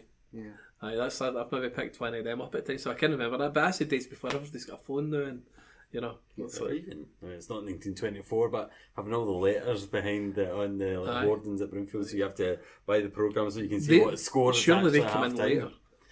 Surely they come in later, because I don't think even the technology would have been there to update scores at that point in time unless folk were phoning or. Sure, that would have been after the war. Yeah, I would have thought so. So just a different experience, a different match day experience. You probably actually enjoyed your football more. Enjoying it. The kick-offs in these live tweets seem to be 3:30. Most of them seem to be 3:30 because we were getting into March and April for most January of the games. And no floodlights and this was all right. They would tend to be earlier. I thought everything would be standardised, but when I was looking through all the other fixtures, they didn't tell you what the kick-off times were. So I don't know how folk found out half the time. It would need to be word of mouth. I can imagine probably on the newspapers or something like that. Or maybe there was a standard for each club. But some of the local newspapers would have an ad put in by the clubs and it gave the kick-off time, but not all. There's still a lot of junior clubs now, or West of Scotland clubs or whatever, different leagues that don't have floodlights. That's so right. the games kick off at different times. Could be 1:30 in December and January. Yeah, that's it. I think some of them even kick off about 12:30 at times. But obviously, like horse racing seasons like that as well, where the fixtures start and finish earlier depending on what the expected daylight time is as well. But I'd imagine in April for the Scottish Cup, you're kind of like, you're fine by that point for an afternoon kick-off. You're not going to they all seem to be 3:30 by the end. Yeah, because more people obviously now it's about 8:30 this time of year, then the lights going down, so you can quite easily kick off at 3:30 and be done for 6:30 latest, even with extra time. So after almost 3 hours recording in the bowels of the Excelsior Stadium, I forgot to put a nice round ending on our recording. What can I say? A massive thank you to Gordon and to John. For those of you who have listened up until now, their passion for our football club and the history of it will be clear if it wasn't already. We'll leave you with the words of goalkeeper of the 1924 team, Jock Ewart, as he addressed the crowds back at Brimfield after the cup success. I would just like to thank... Can you hear me at the back? No more interruptions, please, in case the lid falls off this. George McQueen, our captain, has nothing to say. But I thank you on behalf of the little band who did their bit. I wish to thank the directors, and Willie Orr, our manager, George Carroll, our trainer, and our reserve players, the fellows who helped us to win the Battle of Ayr, the reserves who only stand and wait.